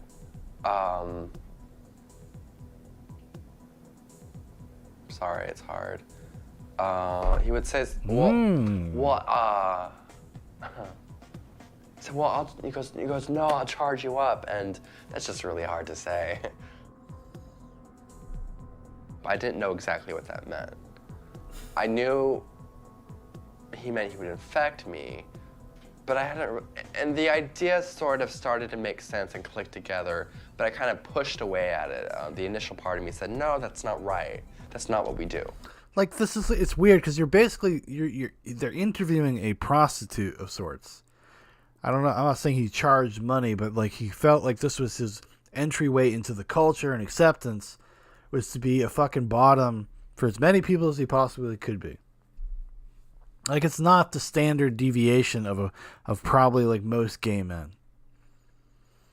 It's probably not this. If I were to guess, I don't know. But like, you're not getting like a kind of like an honest perspective on the culture.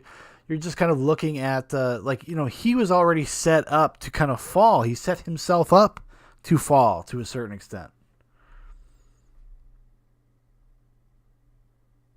Like, that's what he wanted.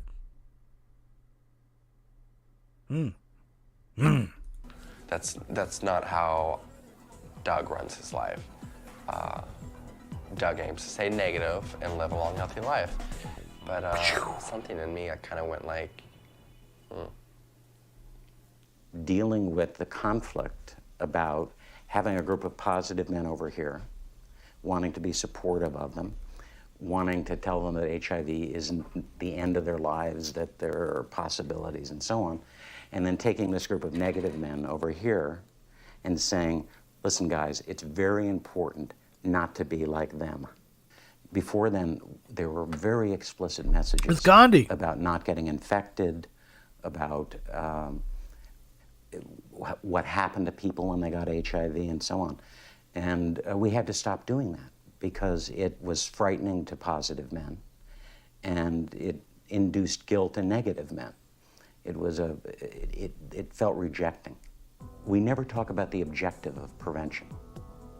We've pretended that the objective of prevention is safe sex. That's not an objective. That's one method for doing prevention. The objective of prevention is to keep uninfected men uninfected. The minute you introduce the idea that it's better to be uninfected, some positive men become hurt and angry. And the response is sort of like... See, this is actually an extension of what goes on today with people, right? This desire, this need to everything that you feel and everything that you experience to be the most normal thing ever. Because what he's laying out here is that guys that are HIV positive feel bad if you don't want to bareback with them. If you don't want to have sex with HIV positive person, that's a stigma. It's like a form of bigotry. Like, what are you talking about? How do you not accept me? Having HIV is a consequence of being gay. Like, that's really pernicious, and it's something that it has been extended out into society and culture for all sorts of weird shit. Like, you know, most explicitly in the modern era, kind of the trans movement, the trans scene, or the unicorns, or the aliens, or whatever. This idea that if you don't, and this is an extreme example, but it's a perfect illustration because this is something that is ultimately destructive and negative and will kill you. Not negative. No pun intended. I'm out there with the puns tonight. But you know what I'm saying. You know what I mean. I'm not a doctor. What are you implying there's something wrong with me? Something wrong with my life? Well, the answer is yes. Well, look at that bigot out there saying, yes, of course, that's wrong. HIV is bad. Whoa. Fucking crazy.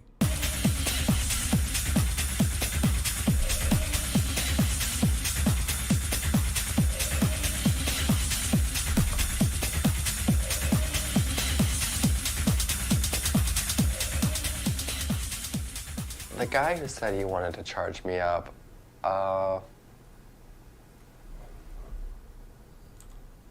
I think it felt like, to him it was a means of control. Like, here's this 19-year-old kid who's healthy, and he could take that away from me. He had what I wanted, and what I wanted in terms of, he was interested in the prospect of giving. He liked that. He had padded walls. I mean, literally padded walls. He had pads, like, on the wall, and I was like, this is a little too Jeffrey Dahmer for me. But I didn't care. I didn't go there to be his boyfriend. So I stayed, and he was actually nice. So that was that. We had sex. Well, at least he was a nice guy. A gentleman, maybe. Yeah, sure, it's a sex dungeon. There's pads everywhere. Looks like there's probably some, like, really abusive behavior happens here. But hey, dude, like, whatever. That's not going to happen to me. Not going to happen to me. Like, what a fucking idiot. What a fucking idiot. I mean, seriously. Come on, man. I mean, you know, no blood, no guts. After a couple of months of throwing parties at the LA Sex House, I got sick and really sick. So I went to the doctor and had all the work done, all the blood test work done. I was still negative. I decided to go ahead and throw a conversion party to become HIV positive. Bug chaser looking for 10 to 15 POZ guys for my conversion party this Friday night. I'm scared of not knowing I'm HIV positive than knowing. I'd rather know. It's just not worth getting yourself all worked up over. If you're going to bareback and you're going to get it, you're going to get it anyways. So why not have fun? I put an ad on Bareback Jack. They call a conversion party Bareback Sex Party. About 10, 15 guys have replied to it. Really hot guys, too. Only positive people allowed at my party, dude. Give me their POZ loads and leave, and hopefully get the gift so I don't have to worry about HIV anymore. I hate... Like, I mean, what a nihilistic perspective. Like, well, you know, I can get it. I can live for like another couple years, and I'll just fuck it up with all these other, you know, POZ dudes. What a fucking, like, this is all that matters in your life. This is all that you have. Like, that's the most depressing part of it. Is like, this is it? This is all you have? It doesn't, like, paint a positive picture of the gay experience. And I know I'm not saying that this is, like, true across the board, but, like, what the fuck? Like, you have nothing else in your life except this endeavor? That's why I think, like, these guys, like, you're not looking at, like, the average person. You're looking at a very specific group of people with very specific kind of worldview. And their whole life is just about this. It's just about hooking up. It's weird. It's crazy. Call it my hetero privilege, I guess. I don't know. I don't understand it. Condoms, man. Condoms are pussies, dude. I'm a bug chaser. I want to get the bug this weekend. No, I'm not afraid of AIDS. None of us chose this virus. Yeah. These people are choosing it. And to call it a gift just blows me away. Yeah. Do you know what I just thought about? I wonder if the kids that are negative that go to these things, they feel like maybe it's just inevitable they're going to get it, so why not absolutely. make a party out of it? Absolutely. That's what their mindset They is. see no other option, that eventually they will get it. So But why they not? also don't know what reality is. No, They're true. not seeing it. And I don't blame them for being tired and worrying about it. But you know what? Get the fuck over it. Okay? Sorry. But you know, you gotta worry about nuclear war, you gotta worry about terrorism, you gotta worry about AIDS. And I'm sorry if you're tired of it. I'm tired of worrying about when my heart's gonna stop. I'm tired of wondering if my liver might explode someday down the road. I'm tired of it. I mean, you know, these excuses have been made, and they make sense, and it's very sensitive, and it's politically correct of us to say, but we're running out of excuses when the seroconversion rate is rising among young gay men. It's like the Papa gays, the Bears, talking to the Cubs. What's motivating it, though? Is it motivated by their fun being ruined as well? I don't know. Or those, you know, laced down guys, all married. Who knows? Who knows?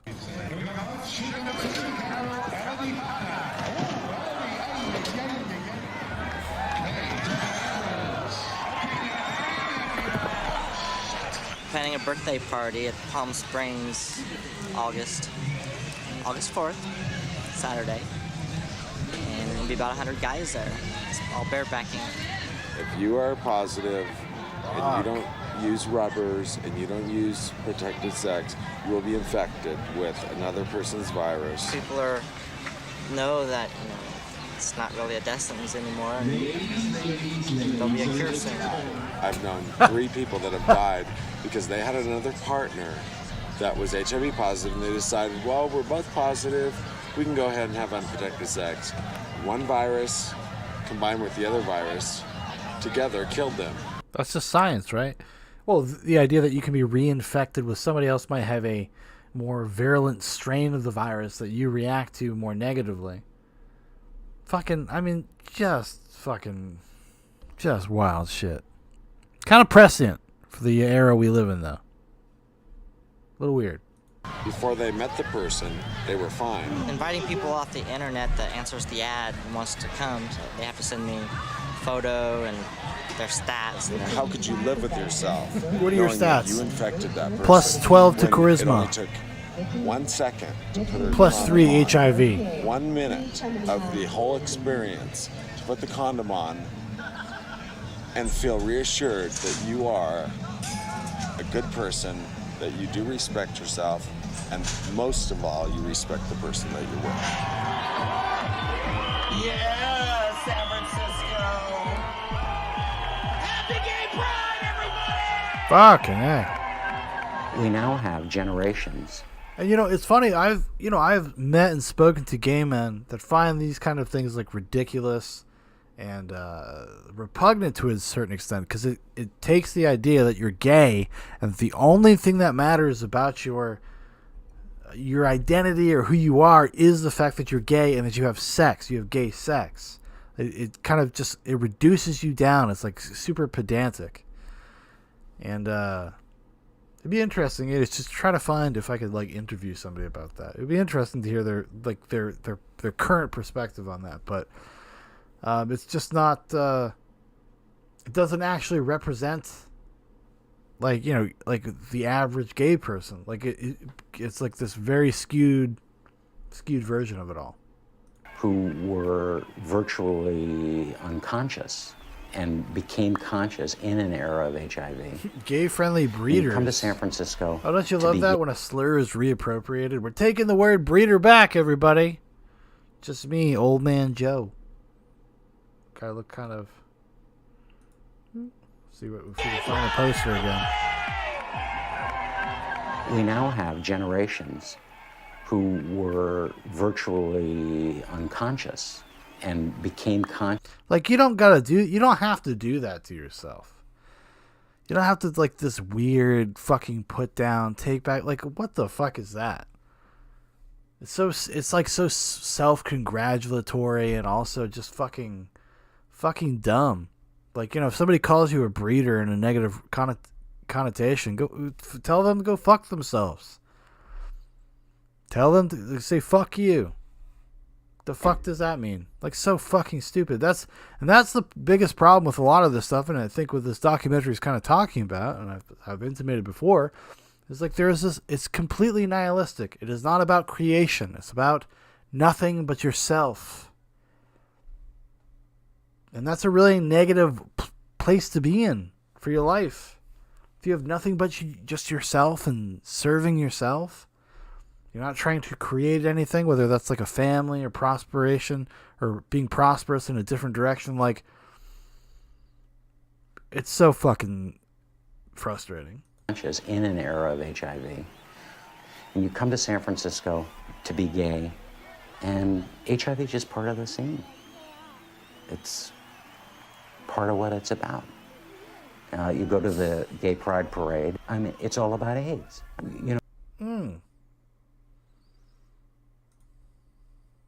The Gay Pride Parade. AIDS is a scam. Proud to be an AIDS dissident. AIDS is a scam. That's like, how this is allowed in this community at this parade. Like, they're okay with that. This person's not a pariah. I mean, I guess maybe things are different now, right? I mean, what's the difference between that and doing any type of weird, like, nowadays, with COVID, it'd be like anti-masker or fucking anti-vaccine person. They don't care, though. They don't give a fuck. I mean, it's all about AIDS. You know, what were the floats about before the epidemic? You know, no one can remember. It's the AIDS Health Project, San Francisco AIDS Foundation, Shanti Project. These floats are all from the 75 agencies that address people with HIV and AIDS. There's a lot of entanglement, it's a very destructive one. Bareback Boys negative for POZ. Bareback Boys negative for POZ. Place for young guys to talk about conversion. Conversion. It takes on all these, there's so many weird meta layers to all this kind of shit in the language they use and the symbolism and the archetypes like that they go. And they try to, get these young dudes like, oh, we're going to convert you. Like it's an ideological position. Because that's what you like, where your primal intuition goes, your lizard brain, as Prophet would say.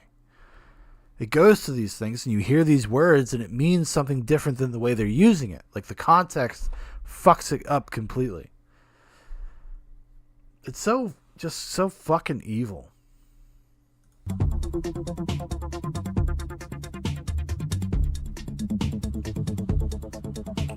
We extend a special welcome to our HIV plus brothers, including those who've already evolved to full-blown AIDS. Like, that sounds like a fucking, like an Onion article. That sounds like a fucking joke. And to our gift givers and bug chasers. Like, that sounds like satire. It sounds like sex club satire.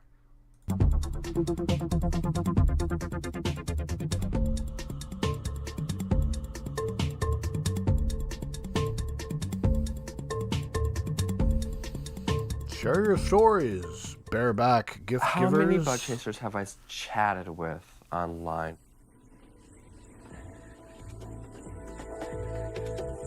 Probably, we could talk anywhere 50 to 60 people. The bug chasing groups, I would say 15 to 20,000 members. There's a lot of people that are getting curious. A lot of people. I said, what is that? It looked like a little skeleton with, I don't know. He said, well, it's a biohazard tattoo. And I was like, okay, are you chemically altered? And he was like, well, yeah, in a big way. And he said a lot of people look for that. And they put it just above their stomach, like above the underwear line, maybe even below sometimes, so it's not real obvious. And it lets people know he's HIV positive, biohazard, HIV positive. They want to just not have to ever have to discuss it. I saw people with HIV negative, and then I saw people with HIV positive. The negative looks for the guys with the positives, and vice versa. And then after that, after the guy converts, he gets the positive. He gets the line drawn through the negative. Somewhere there's a fabulous 45-year-old guy who has stayed negative all these years. I don't know him. I haven't met him. Well, why isn't he an icon? That's a great campaign. Yeah. Why isn't he on a poster? The thing is, I don't know if there is that man out there. He's out there. He's out there, and we need to find him. He is out there. All right. He's not a prude. He's not an ugly nerd who spends his life in the library. He's a vital, alive, gay man who cares about himself, and he has stayed HIV negative. How? He has practiced. I'd love to hear his story, but we don't hear his story. You think there's someone out there who's practiced safe sex completely? Maybe the reason that this person who's been HIV negative all these years is not emerging is because it's really not okay for him to say, I'm HIV negative.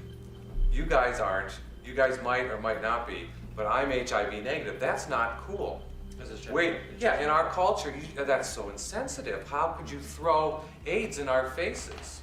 When I run into someone over 30 that isn't positive, I'm impressed. That's why we need to elevate these people who are HIV negative. They need to get out there. They're the ones who need to be talking. We need to, they are the ones who need to be glamorized. When I went to get tested last time in March 2000, I was expecting a positive reading, and it was. The feeling, I could say I was relieved. I finally got it. Now I don't have to worry about, do I have it, do I have it, do I have it? And if so, do I need to be careful? Not anymore. Happy. Relieved. Why? Why? It's like it's so sad in this really just weird ways, because this is just nihilism. So fucking weird. It's like you're relieved that you've given yourself a death sentence. Now you have a ticking clock that you can watch. Exactly, Stonhead. Exactly. Why? Crazy documentary. I can breathe again.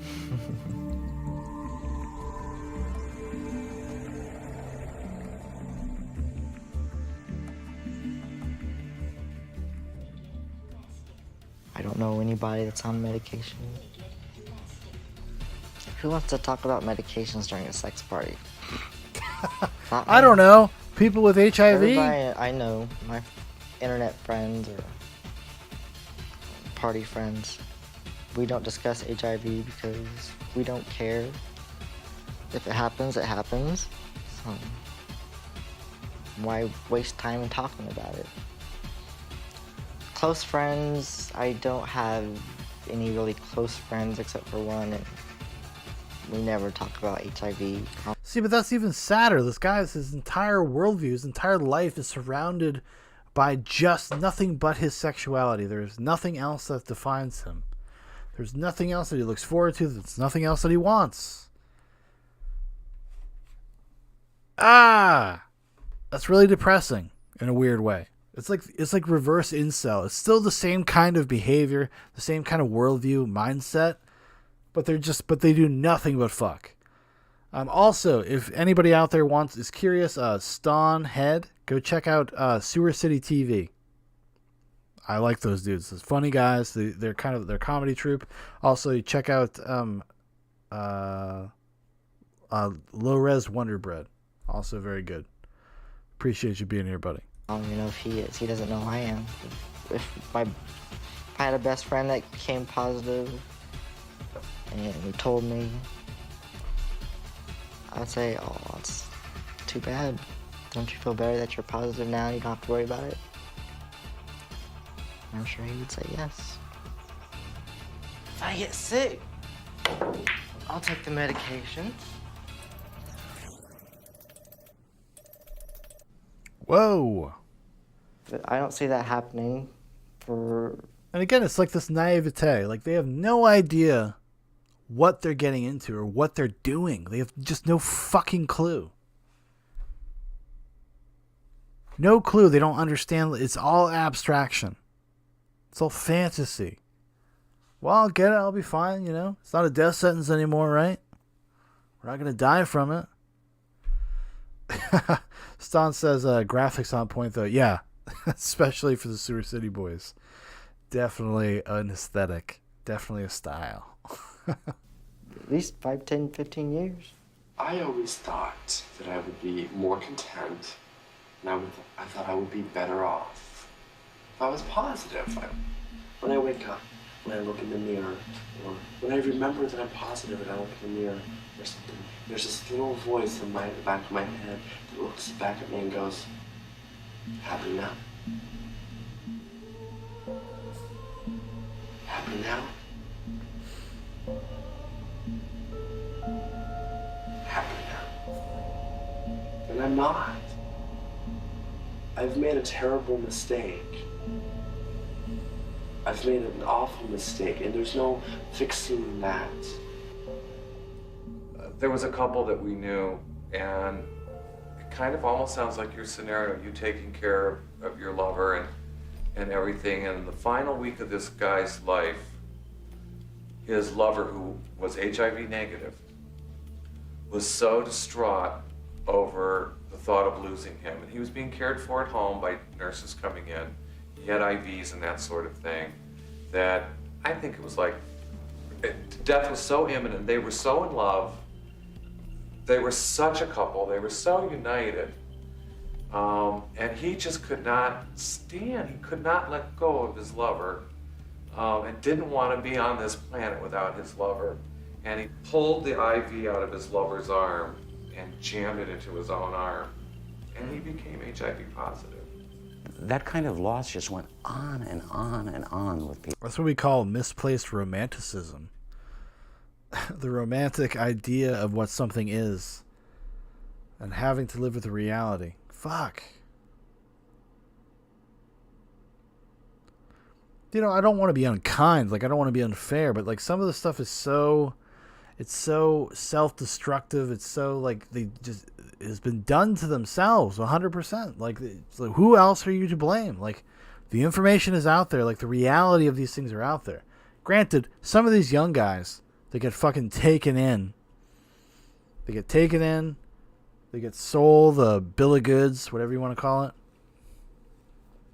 I have some sympathy there, 100%. And the same way I have for sympathy for like incel guys. It's you live like this fantasy world, this LARPing world online, and then but these guys, but the difference between, I would say, like incels and like young gay dudes, especially back then, I suppose, right? Like you're looking for a community, and there are people in that community that are predatory, and they're going to take advantage of that shit.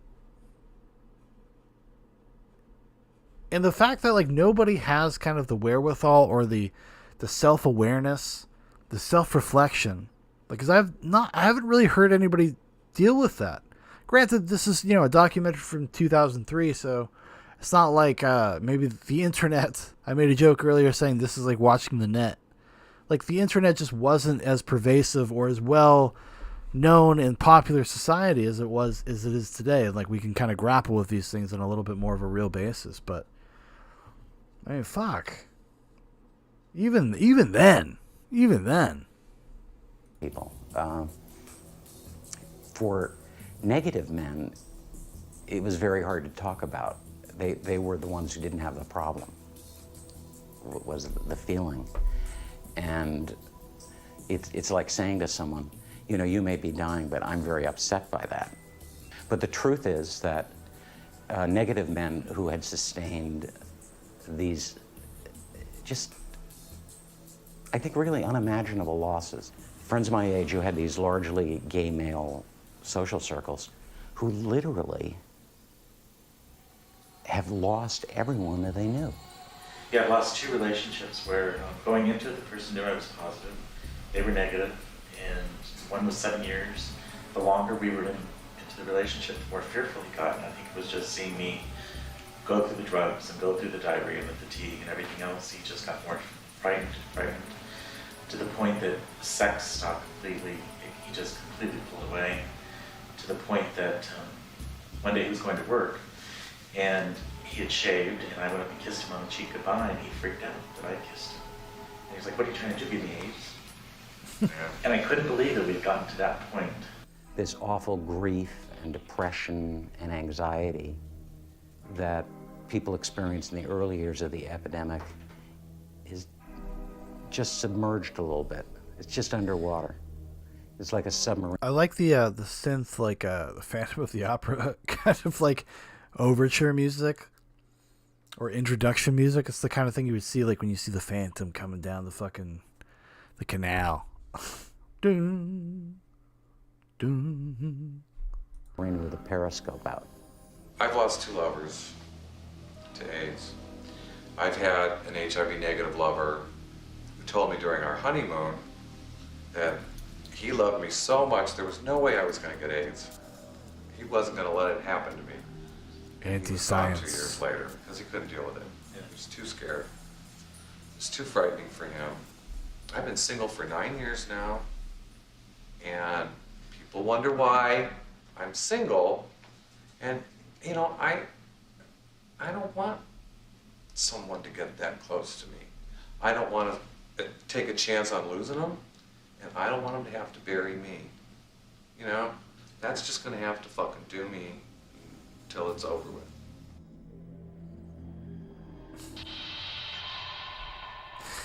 Oh my god, the graphics are great though. I mean, because this is like watching a high school film, something you watched in biology class. And now let's learn about maybe this. the most painful thing that's happened with HIV in gay communities is that it's divided communities, and at a smaller level, divided people. I mean, it's divided couples. It's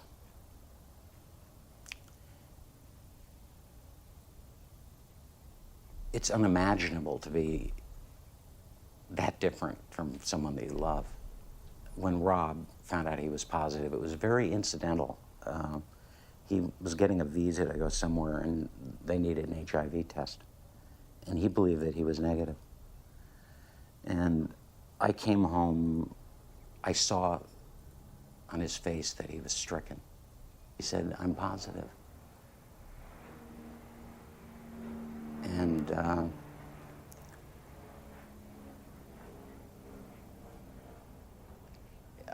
my life has not been the same since he said that to me. Positive I'm of talking what? to my very old friends, John and Ella. Oh. I'm telling them about this. You know, Rob is HIV positive. Ella shrieks. And she keeps saying to me, "But what about you?" And I didn't even know what she was asking. You know, I didn't even know. She kept saying it, but I kept not answering it because I didn't know what the question was about. Finally, she just insisted on it. She said, "What about you? Are you positive?" And I realized that in a way I hadn't thought of it, that I hadn't thought of it, or I just assumed I was.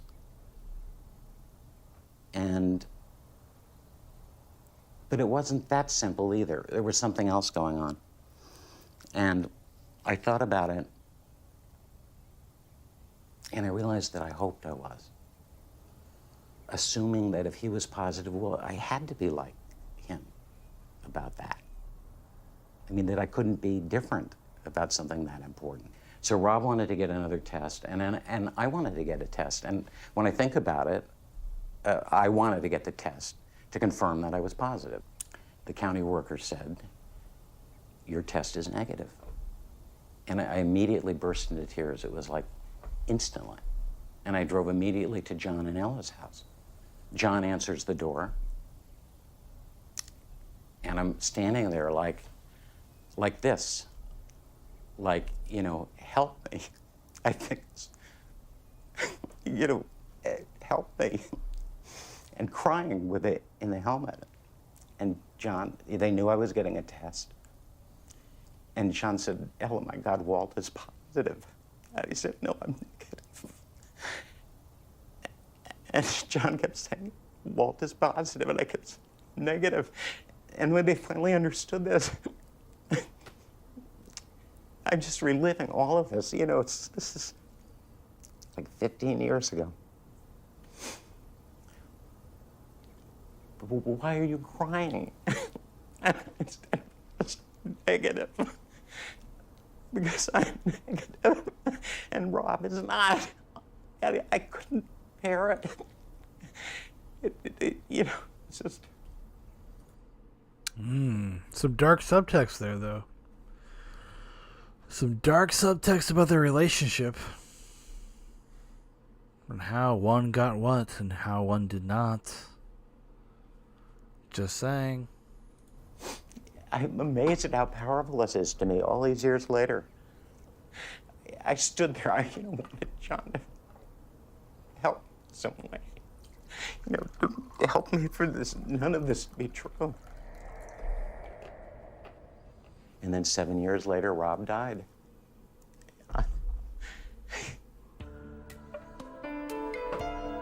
I've never officially been to a gift giving or Like, that's the weird, like, that's because the documentary itself is trying to find a balance between, like, responsibility and then what goes on in the subcultures of this community.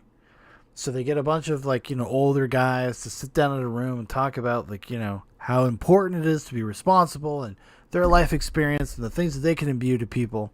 Probably not very convincing to a younger person. Also, they have that guy who's an author. He's written on this subject. like his own personal story. Well, it's almost like mildly misleading because you just be like, well, he didn't get it. He didn't get it. Sounds like maybe his partner was stepping out on him. That seems like it's a possibility. Either that or it's not as transmissible, maybe. I don't know. Because how else would you come to that? Like, what else would that mean? Bug chasing party, but I've been to barebacking parties, and they say specifically, don't ask status and don't tell status. And that's just the rule. If you do it, you're asked to leave. And really, they know that there are going to be bug chasers there. They know there are going to be gift givers there. Kinboy has rented the dungeon to have a party tonight. About 150 guys are coming, and they're from his list. He's invited guys, and then we have a list, and we've invited them. And they are coming here for our standard fuck party that we generally hold here once a month. I mean, the rules basically have always been no drugs. It's like a Chuck E. Cheese party. It's like so formal. No attitude, no condoms, no clothing. We do allow condoms now if guys want to use them. We have no problem. But 100 guys, 120 guys at the party will find 2 or 3 condoms the next morning on the floor. That's it. Well, do you want to see the new equipment and stuff we've got? We have 3 portable slings out here in the yard. The guys love coming out and having sex out there. This week on Cribs. Check out our sex mansion. It's really kind of romantic.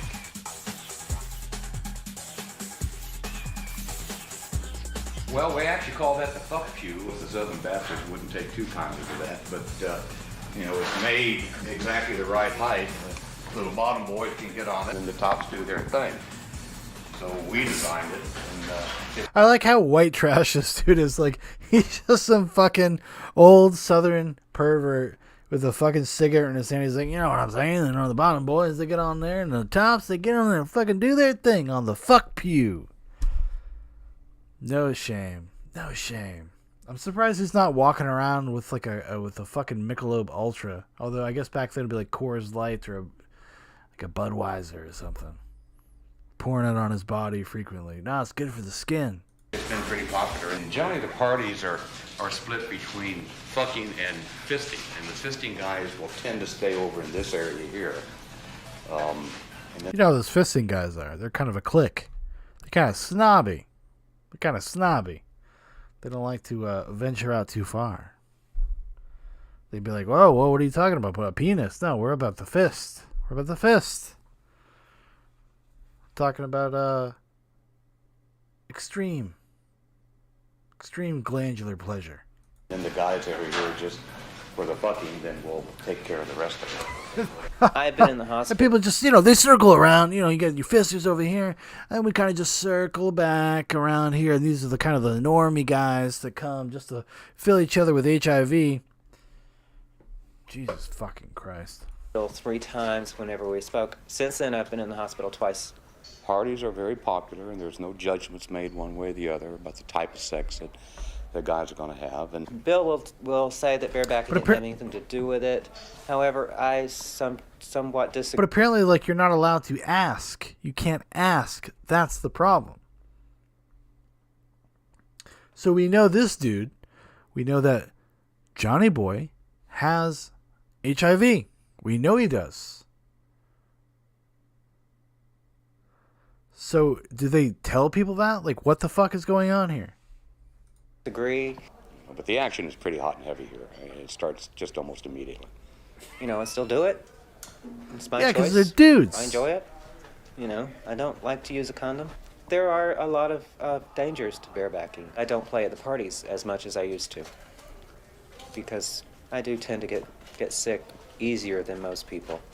And some of the diseases I have, like I said, they don't know what they are. The party tonight is a birthday party. Dark. For one of the guys. That's also one of our models. He's been in several of our videos. And we're going to set this room up so that we can film it.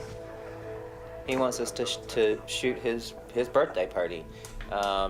and he's going to be here in the sling, and guys will just come in and have sex with him. Not Johnny Boy. That's Johnny Boy. My mistake. Okay, open your present. My mistake. There it is. He's here. This is going to be his birthday present, I guess.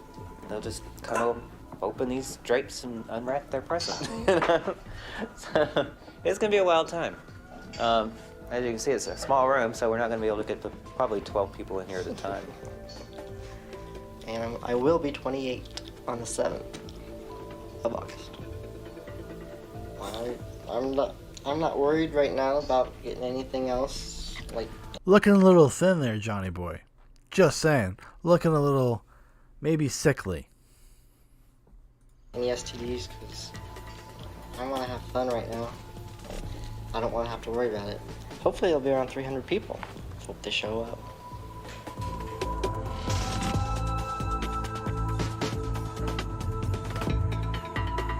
Kenny had a great time. You know, he got, his goal was to take as many loads as he could take. I don't know how many times he had sex. Probably 40, 50. There were beautiful men surrounding us. Happy birthday, Kenny. 2 from Paris. Fisting. Had 1 from Germany. Dual men. 2 from Amsterdam. This is something that my dreams are made of. So it gives them a place to come and have sex and not be worrying about somebody saying, are you positive? Yes, I bareback last night. It's stupid, but I did. I think nowadays it's a choice that we make. I mean, fucking insane. So we have all this backstory on Johnny Boy. We know as the audience. These dumb fucks, they have no idea what the fuck is going on. They have no fucking clue. Whoa! We're not as afraid of it because sometimes we have a lot of pressure, whereas nowadays everybody is HIV positive. Actually, I'm not HIV positive. I am negative. I'm positive that I'm negative. And he's just like, for now, bitch. You're telling me you're not HIV positive? I'm not. I'm negative. So you're not gonna cop up to the fact that you're HIV positive? Yeah, I'm not. No, I'm HIV negative. So you think people lie about their HIV status? Yes. I do. So do I. Well, it's a perfect example right now. I do, and I'm not. See, that's the thing. And he might think that I am. Bullshit. I have grown away now from the feeling of wanting HIV. Is there like identifiers? Like, you see somebody and you're like, wow, you're kind of sickly. You're a little too thin. Your veins bulge out a little too much. You seem like you're in a desperate place. That's why you come to Big Bill's Butt Fucking Emporium. I think. You know, when I cry this much about Rob, I wonder. But I think I've grown away from that feeling. I mean, this dude, like, you know, for whatever you want to think or say, seems like a real human being with a full, multi-dimensional existence, a life. But not until after he died. You know, you feel you failed someone when you let them die. That's just plain and simple the feeling. If you can't prevent them from dying, the next best thing is to do it with them. Negative men can't talk about all kinds of things. And this is a community problem. This is what's driven our prevention, the way we do it, how we've conceptualized it, all of that. The real normalization of HIV has occurred in gay communities. That's who's really tried to normalize it. It's like a shadow that people live with. You guys, I want you to meet a true rarity. This is Deech Jones. Deech is a rarity. First of all, how old are you? 37. 37. He's HIV negative. Surprise, they're still out there. Thank goodness. 1 in 3 gay black Americans is HIV positive in this country. And Wow. Wow. Even in 2003, whenever this was filmed. Very kind of weird. Bringing out like some kind of some sort of tokenism. He's like, no, check it out. I have many black friends. And Deech is not. Just knowing the statistics about 1 in 3 gay black men. And he's like, Wakanda forever. You know what I mean. being HIV positive is a frightening thought for me, and it just feels like that this has my name written all over it, and it's only a matter of time before I'm the next statistic. I mean, every time I'm with a guy, I think about that. Recently, a close friend just told me last Friday, actually, that he tested positive, and that was very devastating. And I mean, for me, even though it wasn't me, but just because it was him and we're that close. Do you talk about sex with? You ask. Do you find out their status? Sometimes I do, and sometimes I don't. I mean, I always try to watch what I do and be safe, but it doesn't always happen. I mean, something has made you stop from having unprotected sex. It's not like I have a calculation. I can give you the formula. This is what makes me do it. I really can't. You know, the interesting aspect of all this, because like whether you're gay or you're straight or you're whatever, having unprotected sex when you're not in a monogamous, like committed relationship, you should wear a condom. Just fucking period, end of story. Whether that's because you're gonna get AIDS or you're gonna get somebody pregnant, like, why wouldn't you just take these kinds of precautions as kind of a given? Like, it's not exclusively a gay thing. This is something that everybody should do if you're not in the position or do not have the desire or inclination to be committed. It sounds like fear is making you not do it. Thank you. Yes. Having a close friend tell you that he is HIV positive, does that make you feel more vulnerable? It happened to your friend, it could happen to you? Yes, exactly. It's like death knocking on the door. I mean, I hate to say death. Say death. We need to hear death. There's no cure for AIDS.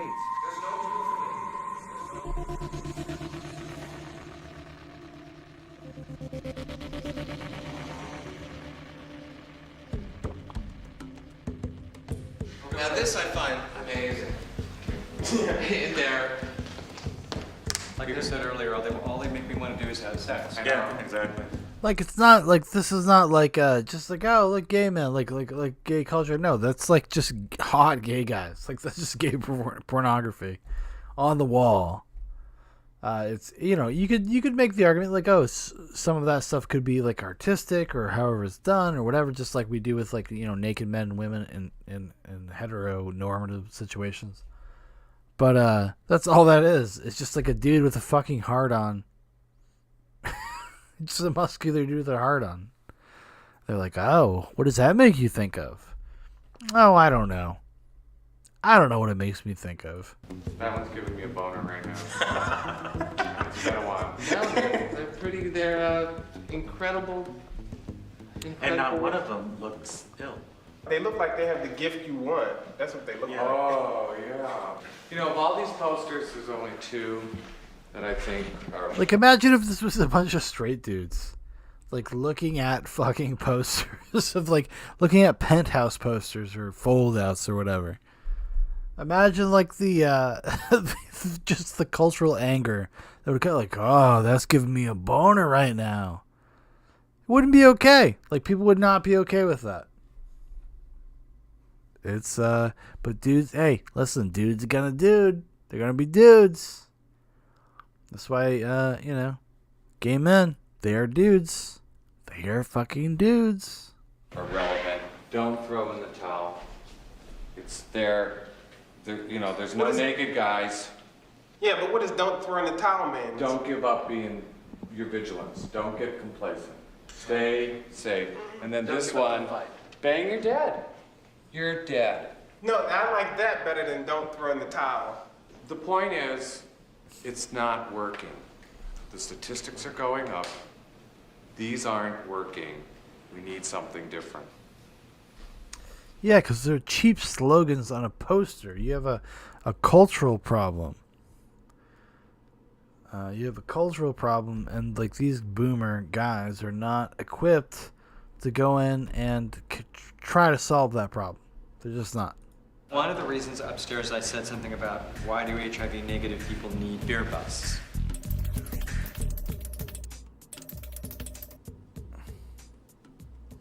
And I think the reason I've always thought that is because I've always thought that HIV negative people had it easier. They have it so much easier. All they have to do is not get it. Where do HIV negative guys get to go and hang back and talk about how hard it is to stay HIV negative? What it's like dating someone who's HIV positive, other than some, other than some support. Well, We need an HIV positive beer bus because HIV positive people need to know that this is a place where they're going to feel very welcome. That they're not going to worry about the stigma of having AIDS or HIV. Well, why can't we make the leap and have an HIV positive beer bus where it's anticipated there's going to be some HIV negative people? I think, and vice versa. Basically, what you're saying is no HIV positive men wanted. I'm suggesting that HIV negative beer bus or an HIV negative life is there. That is the world. But The HIV ours positive never- world is the exception. It's 50%. But you don't feel a need to talk about being negative, do you, with a bunch of other negative people, do you? Or That's only if I know that. Well, no, I do feel that need. Only if I know they're negative, but... They don't talk out loud about Why that would stuff. I don't know. I'll tell it's you not why. cool. Because if you were positive, that would be insulting. That would to you. hurt our feelings. And that's why we're having this conversation now. And actually, this is the longest conversation. Again, the crux of it all. Oh, you might make somebody feel bad. You might make somebody feel bad. This is a disease that could kill you. And the most important thing that is thought about is like, oh, the feelings of the other person, like the unreality of the situation. The unreality of this. This is not... Either you have it or you don't, and there are risks associated with that. And when you make these kind of weird overtures, be like, well, you know, I don't want to make somebody feel bad. I don't actually want to say the real truth, the true thing, because somebody might feel bad. Well, and then here we are. Conversation I've ever had with a guy that's positive. We have to quit worrying about upsetting positive people. Fuck upsetting them. Oh my God. Like the idea that this was ever a thing. Like, oh, you have a killer disease. But you need to get over upsetting these people. You know, it's not a good thing that somebody gets this or whatever, but if you decide to join a community that's about like spreading it to make yourself feel better and then everybody dies within 4 years, probably not a good thing. That may give me a lot of backlash. That may people may think that sounds cruel and mean. You know what? I'm willing to risk my being a little, maybe, scared when I accept the reality of what I've brought into my life. You've had a cardiac arrest. You had a cardiac arrest. You almost did. I've had a cardiac arrest. John and I were talking just the other night. I said to him, you don't really think you're going to die of AIDS, do you? I mean, you know what you're going to die of. Yeah, it's going to be cardiac. It's going to be a heart attack. That's been the real dilemma lately. It's like, take the drugs and develop more cardiac symptoms, or not take the drug. You know, it's like you end up taking pills for the pills, and then pills for those pills, and it just gets out of hands. Going through them all from the beginning, from the very first combinations, and dealing with all those side effects, and switching, going, and trying, and dropping. I don't know if I'm going to die from AIDS or not. And the heart attack was a complete surprise. My heart attack was a major heart attack about 5 months ago. Now people are developing diabetes. The last time I saw my physician, he said that my blood sugar was at the point I need to be very cautious that diabetes may be on the horizon. And like, I'll tell you, I am fearful about the things that I might develop because of these drugs. The wasting syndrome that a lot of people are going through. There's so many unknowns out there. all of these drugs are so new, they don't know what the long-term effects are. We're all walking guinea pigs. Yeah. They don't know what, our heads could fall off. But here's what the future is, okay? Death certificates are no longer going to be, say, death due to HIV infection. Death certificates are going to say death due to rectal cancer, heart attack, to drugs, diabetes, and liver. And that's going to dumb down the whole AIDS thing, the consciousness of it, the awareness of it. It's going to make it polite again. Why does he think that? Like, why does he think anybody outside of this community doesn't think it's a big deal? Although, you could, I suppose, Think about the influence that like certain academic positions or principles have, and maybe that could infect things. I mean, we have things like equity in infecting science, and especially medical science, which is a bad road to go down, in my opinion. When I saw the HIV drug ads around town, they were muscular and they looked strong and they were cute and they were people I wanted to date. I never understood what the point was. I mean, who is it informing? Why do I care that this medication has less side effects? I'm not taking it. From what it seemed great. Like, oh, well, take this medication and look, you'll be fine. You'll feel good. You'll feel much better. When I saw the hepatitis ads, which happened to be a muscle man's stomach, and it says hepatitis C or hepatitis romantic, and it says like nausea so bad you want to die, and then just all the symptoms. I mean, just the listing of the symptoms, I was more frightened of getting hepatitis than HIV. You might be a dummy, campaign scared the hell out of me. I am not a smoker today. I never have been, never will be. But I'm HIV positive. I don't know. The idea that you equate the problems of a smoker to that may seem like you're a little naive. You've lost the plot a little bit, maybe. Who should be doing prevention? You know, my personal Everyone! experience is that heterosexuals have done better prevention for gay men than gay men have done. You know, they're not in the middle of... Yeah, because they're not a bunch of dudes trying to get on a fucking fuck. What keeps men in check? It's fucking, in a weird way, it's women. You want to have your proclivities put in check, in perspective? Try to get laid. Try to go out there and fuck a lady. If you want to fuck a dude, a lot more primal opportunity for that. There just is. I'm a dude, I can tell you. The war of politics and feelings and guilt and identification and this whole thing that all of us are entangled in. I'm doing meds now. It's a pain in the butt. And everyone says the same thing. Oh, you'll get used to it. You'll adjust. It'll get Pain in the butt. Is that a pun? better. Think about my life before meds. And it was a lot easier. We have to recognize that HIV status has some effect on how we feel about things, and therefore how we think about things, and therefore on what we do and don't do. And that given the history of prevention, which, I don't know if it's a miserable failure, but it's pretty close. Now we bring you to Beach Phone. My mom's great. All my life. Small rules. It's always been my mom and me. There's my little brothers, there's my big sister, there's my dad, there's everyone. It breaks my heart, the thought of leaving them. I just can't believe that it seemed like it was a livable thing to me. There was no benefit in this. And that's just what really needs to be said.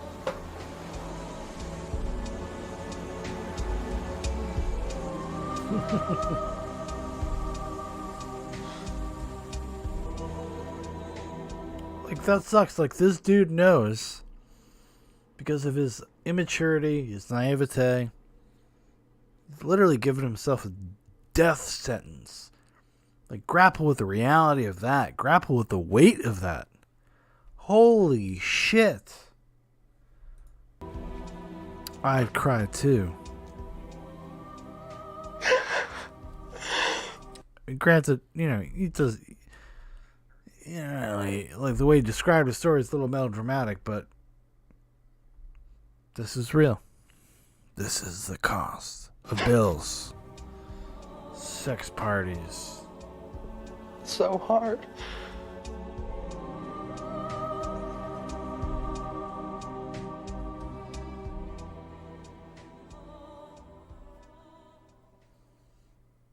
One year later.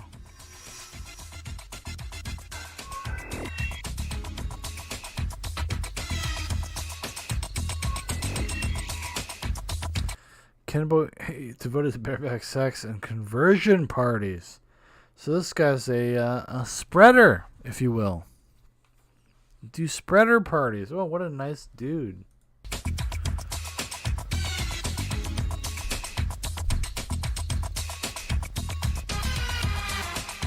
Breeding and conversion. Balance profiles, new profiles, cruising pod. Find a party anywhere, anytime, any place.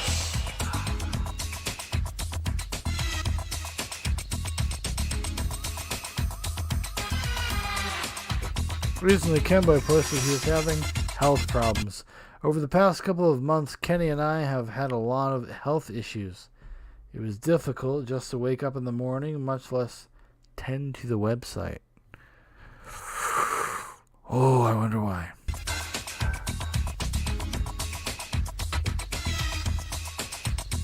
Nihilist.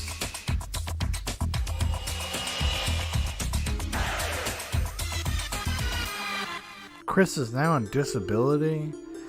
John's T-cell count recently dropped to 40. He is still employed. Because that's what matters. Do you got a job? Are you a deadbeat? What are you doing? Arthur remains on disability.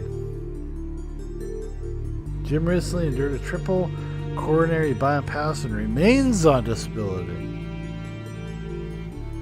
Deej has started an HIV negative support group. Because you got to find those dudes to fuck. You could be like, oh, God, dude, this shit's everywhere. Fucking, you know, you show up to the party, you show your test, you're like, okay, let's go, let's fucking come. Let's coom, let's do it. Doug is a full-time college student. And everyone's fucking, so fucking sad. Just so fucking sad. buzzing along, and I'm just middle day, end of day one, middle of day two, I'm running out. I don't want to get tired so fast. I still, in school, you know, I find myself holding back, making friends. I'm in a small town, and it's hard enough being like gay and fitting in. But being gay and having HIV and being around people my own age for the first time in a really long time, it's hard for them to understand. So what I'm talking about, so this guy is an example of one of these like incel types. Got into a community, felt the worldview, was kind of taken advantage of. And also, taking advantage of is kind of a simplistic way to put it. It's just like when you're young and stupid, like you need guidance. You need somebody to be like, yo, what the fuck are you doing sometimes? And if you don't have that, you will fall victim to predators. Just like this guy did. And it's very sad. And I just don't want to risk them not understanding. Which also kind of adds to this notion that you don't tell people. It is a vicious cycle. Stupid to say, kind of silly or whatever, but it's a vicious cycle.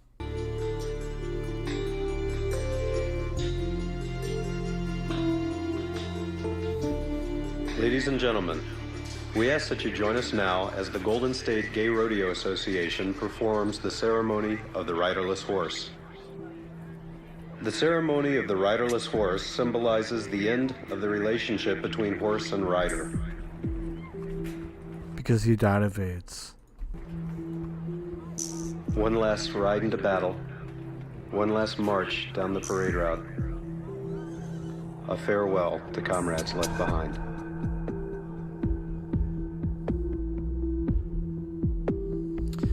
At least 2 teenagers are infected with HIV virus every hour of every day in the U.S. That sounds not like a good paradigm. How the fuck are teenagers getting HIV? We perform the ceremony today to honor those members of the international gay rodeo community who have been taken from us by the disease, AIDS. But this was the same thing with the gay pride parades. It just becomes about this. It becomes about this identity. Just, this is all you are.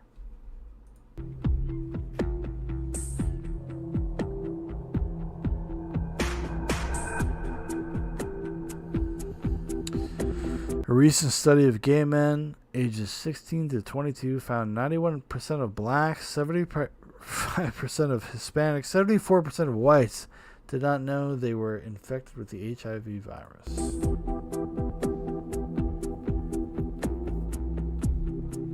We've lost so many. I like that this invokes Goodbye Horses by Lazarus Q. Good for you. We love you and we miss you. And we know you ride with us today.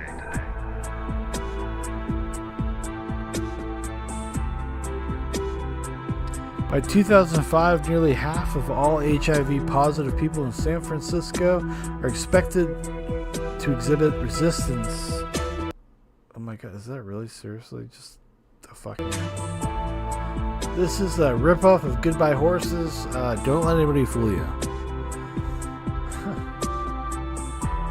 Well, that's the end of the documentary, everybody. We just had a grand old time. So we're gonna go ahead. I have one more video for the night. This was sent to me via Twitter by Stonhead, if you remember. You left a comment. I appreciate it. And we'll check this out. I don't know what it's gonna be though. You know, we could be getting into some weirdness. We don't know each other personally, so.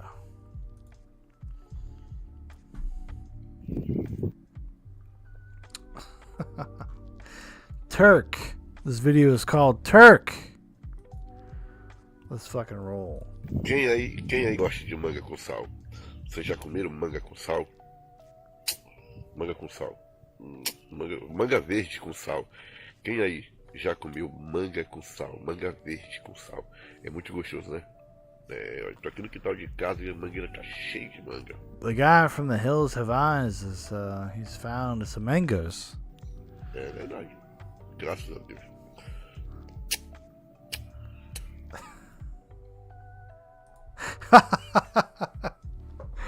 I should have fucking known better. Oh my god. That's fucking hysterical. Well, that was quite the sojourn. That was quite the journey. I mean, we did a lot of things tonight. Felt a lot of things. Saw a lot of things. Holy shit. Holy shit. Where can we go from here? I don't know if we can go anywhere from here. I think we're gonna have to do an extra live stream tomorrow night because we're gonna have to get into let's teaser it. Let's give the folks a taste. We're gonna go tomorrow night. So when you're a YouTube celebrity like I am, you know, you make this kind of content, you get messages from people, right? People come to you, you know, they want to let you know how they feel, how the world really works. And, you know, on Nightcap, we're always kind of like poking the bear a little bit. We talk about kind of subcultures and MGTOWs and incels and talk about those things. And those people are, you know, they're like alert. They're alert. They look into these things. They look up stuff that involves what they're into. And I got the other day, a YouTube message from a guy that calls himself Mr. X. Okay? So we're going to go over this comment. This is a little preview because next episode, tomorrow night, we're going to get into the meat of Mr. X. Mr. X has his own YouTube channel where he does MGTOW vlogs. So let's read what he said about my video talking about Big John, the patron saint of the MGTOW. I'll give this a full listen at some point, but I'm very skeptical of this host who couldn't look more millennial bearded, emasculated beta if he tried. Men under 40, aware or not, were feminists indoctrinated. They have zero alpha male experience. Their dads, the first generation of boomers, simps. There are two types of MGTOWs, alpha male and incel MGTOW by default. Briefly, the alpha MGTOW is usually over 50, been divorced or relationship burned, has suffered the liberal feminist matriarchy existing within the West, and could get laid any night of the week, but chooses to go his own way and enjoy the million other things worth pursuing in life. He's the most interesting man in the world, without giving an inch. Giving anything to a feminist female regardless of how many fine traits she may display. He may, as I have several years after my divorce and period of MGTOW re-strengthening, make a bold move after securing a financial retirement and move 8,000 miles to Southeast Asia and marry a hot, young, patriarchal female half his age and live happily ever after. This guy moved to Vietnam. He moved to Vietnam. And he had some words for me. So it's just like, oh, fuck. You know? Like, I don't know. You know, I could get into a little bit of this tonight. Like I said, it was a treat. I said it was a tease. I said it was a tease. You know, we're going to save it for tomorrow. I think we've done our due diligence. We watched the whole documentary, and we made it take forever. That's pretty good stuff.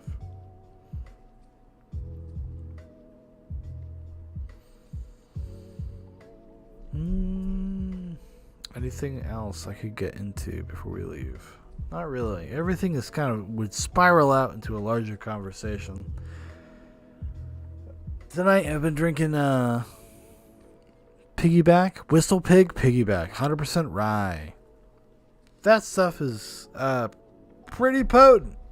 Let me tell you, pretty potent. I'm a guy who generally has a pretty good handle on that stuff, but I'm feeling it right now. I'm feeling it. I am fucking feeling it. Alright, everybody. Thank you so much for watching. Thank you for listening. If you'd like to know more about Zoobox, a bunch of links in the description. Make sure to check out Sewer City TV. I appreciate his contribution. The Mango Man. I do appreciate it. And yeah. What a fucking wonderful night. We just had a magical experience. Confusion. Time lapses. We're just all over the place, you know? Alright, everybody, you have the best night ever, and we will talk to you tomorrow night. Tomorrow night we're going to do an extra special version of a nightcap. Tomorrow night we're going to be talking about Mr. X, and we'll see where it goes from there. Because he needs to be answered. He needs to be answered. Yeah. The people need to hear it. And also, check out tomorrow. Zoobox goes to the movies. Dissertation. Deep dive into the film Mad Max. George Miller's debut feature film. Alright, everybody. Goodbye!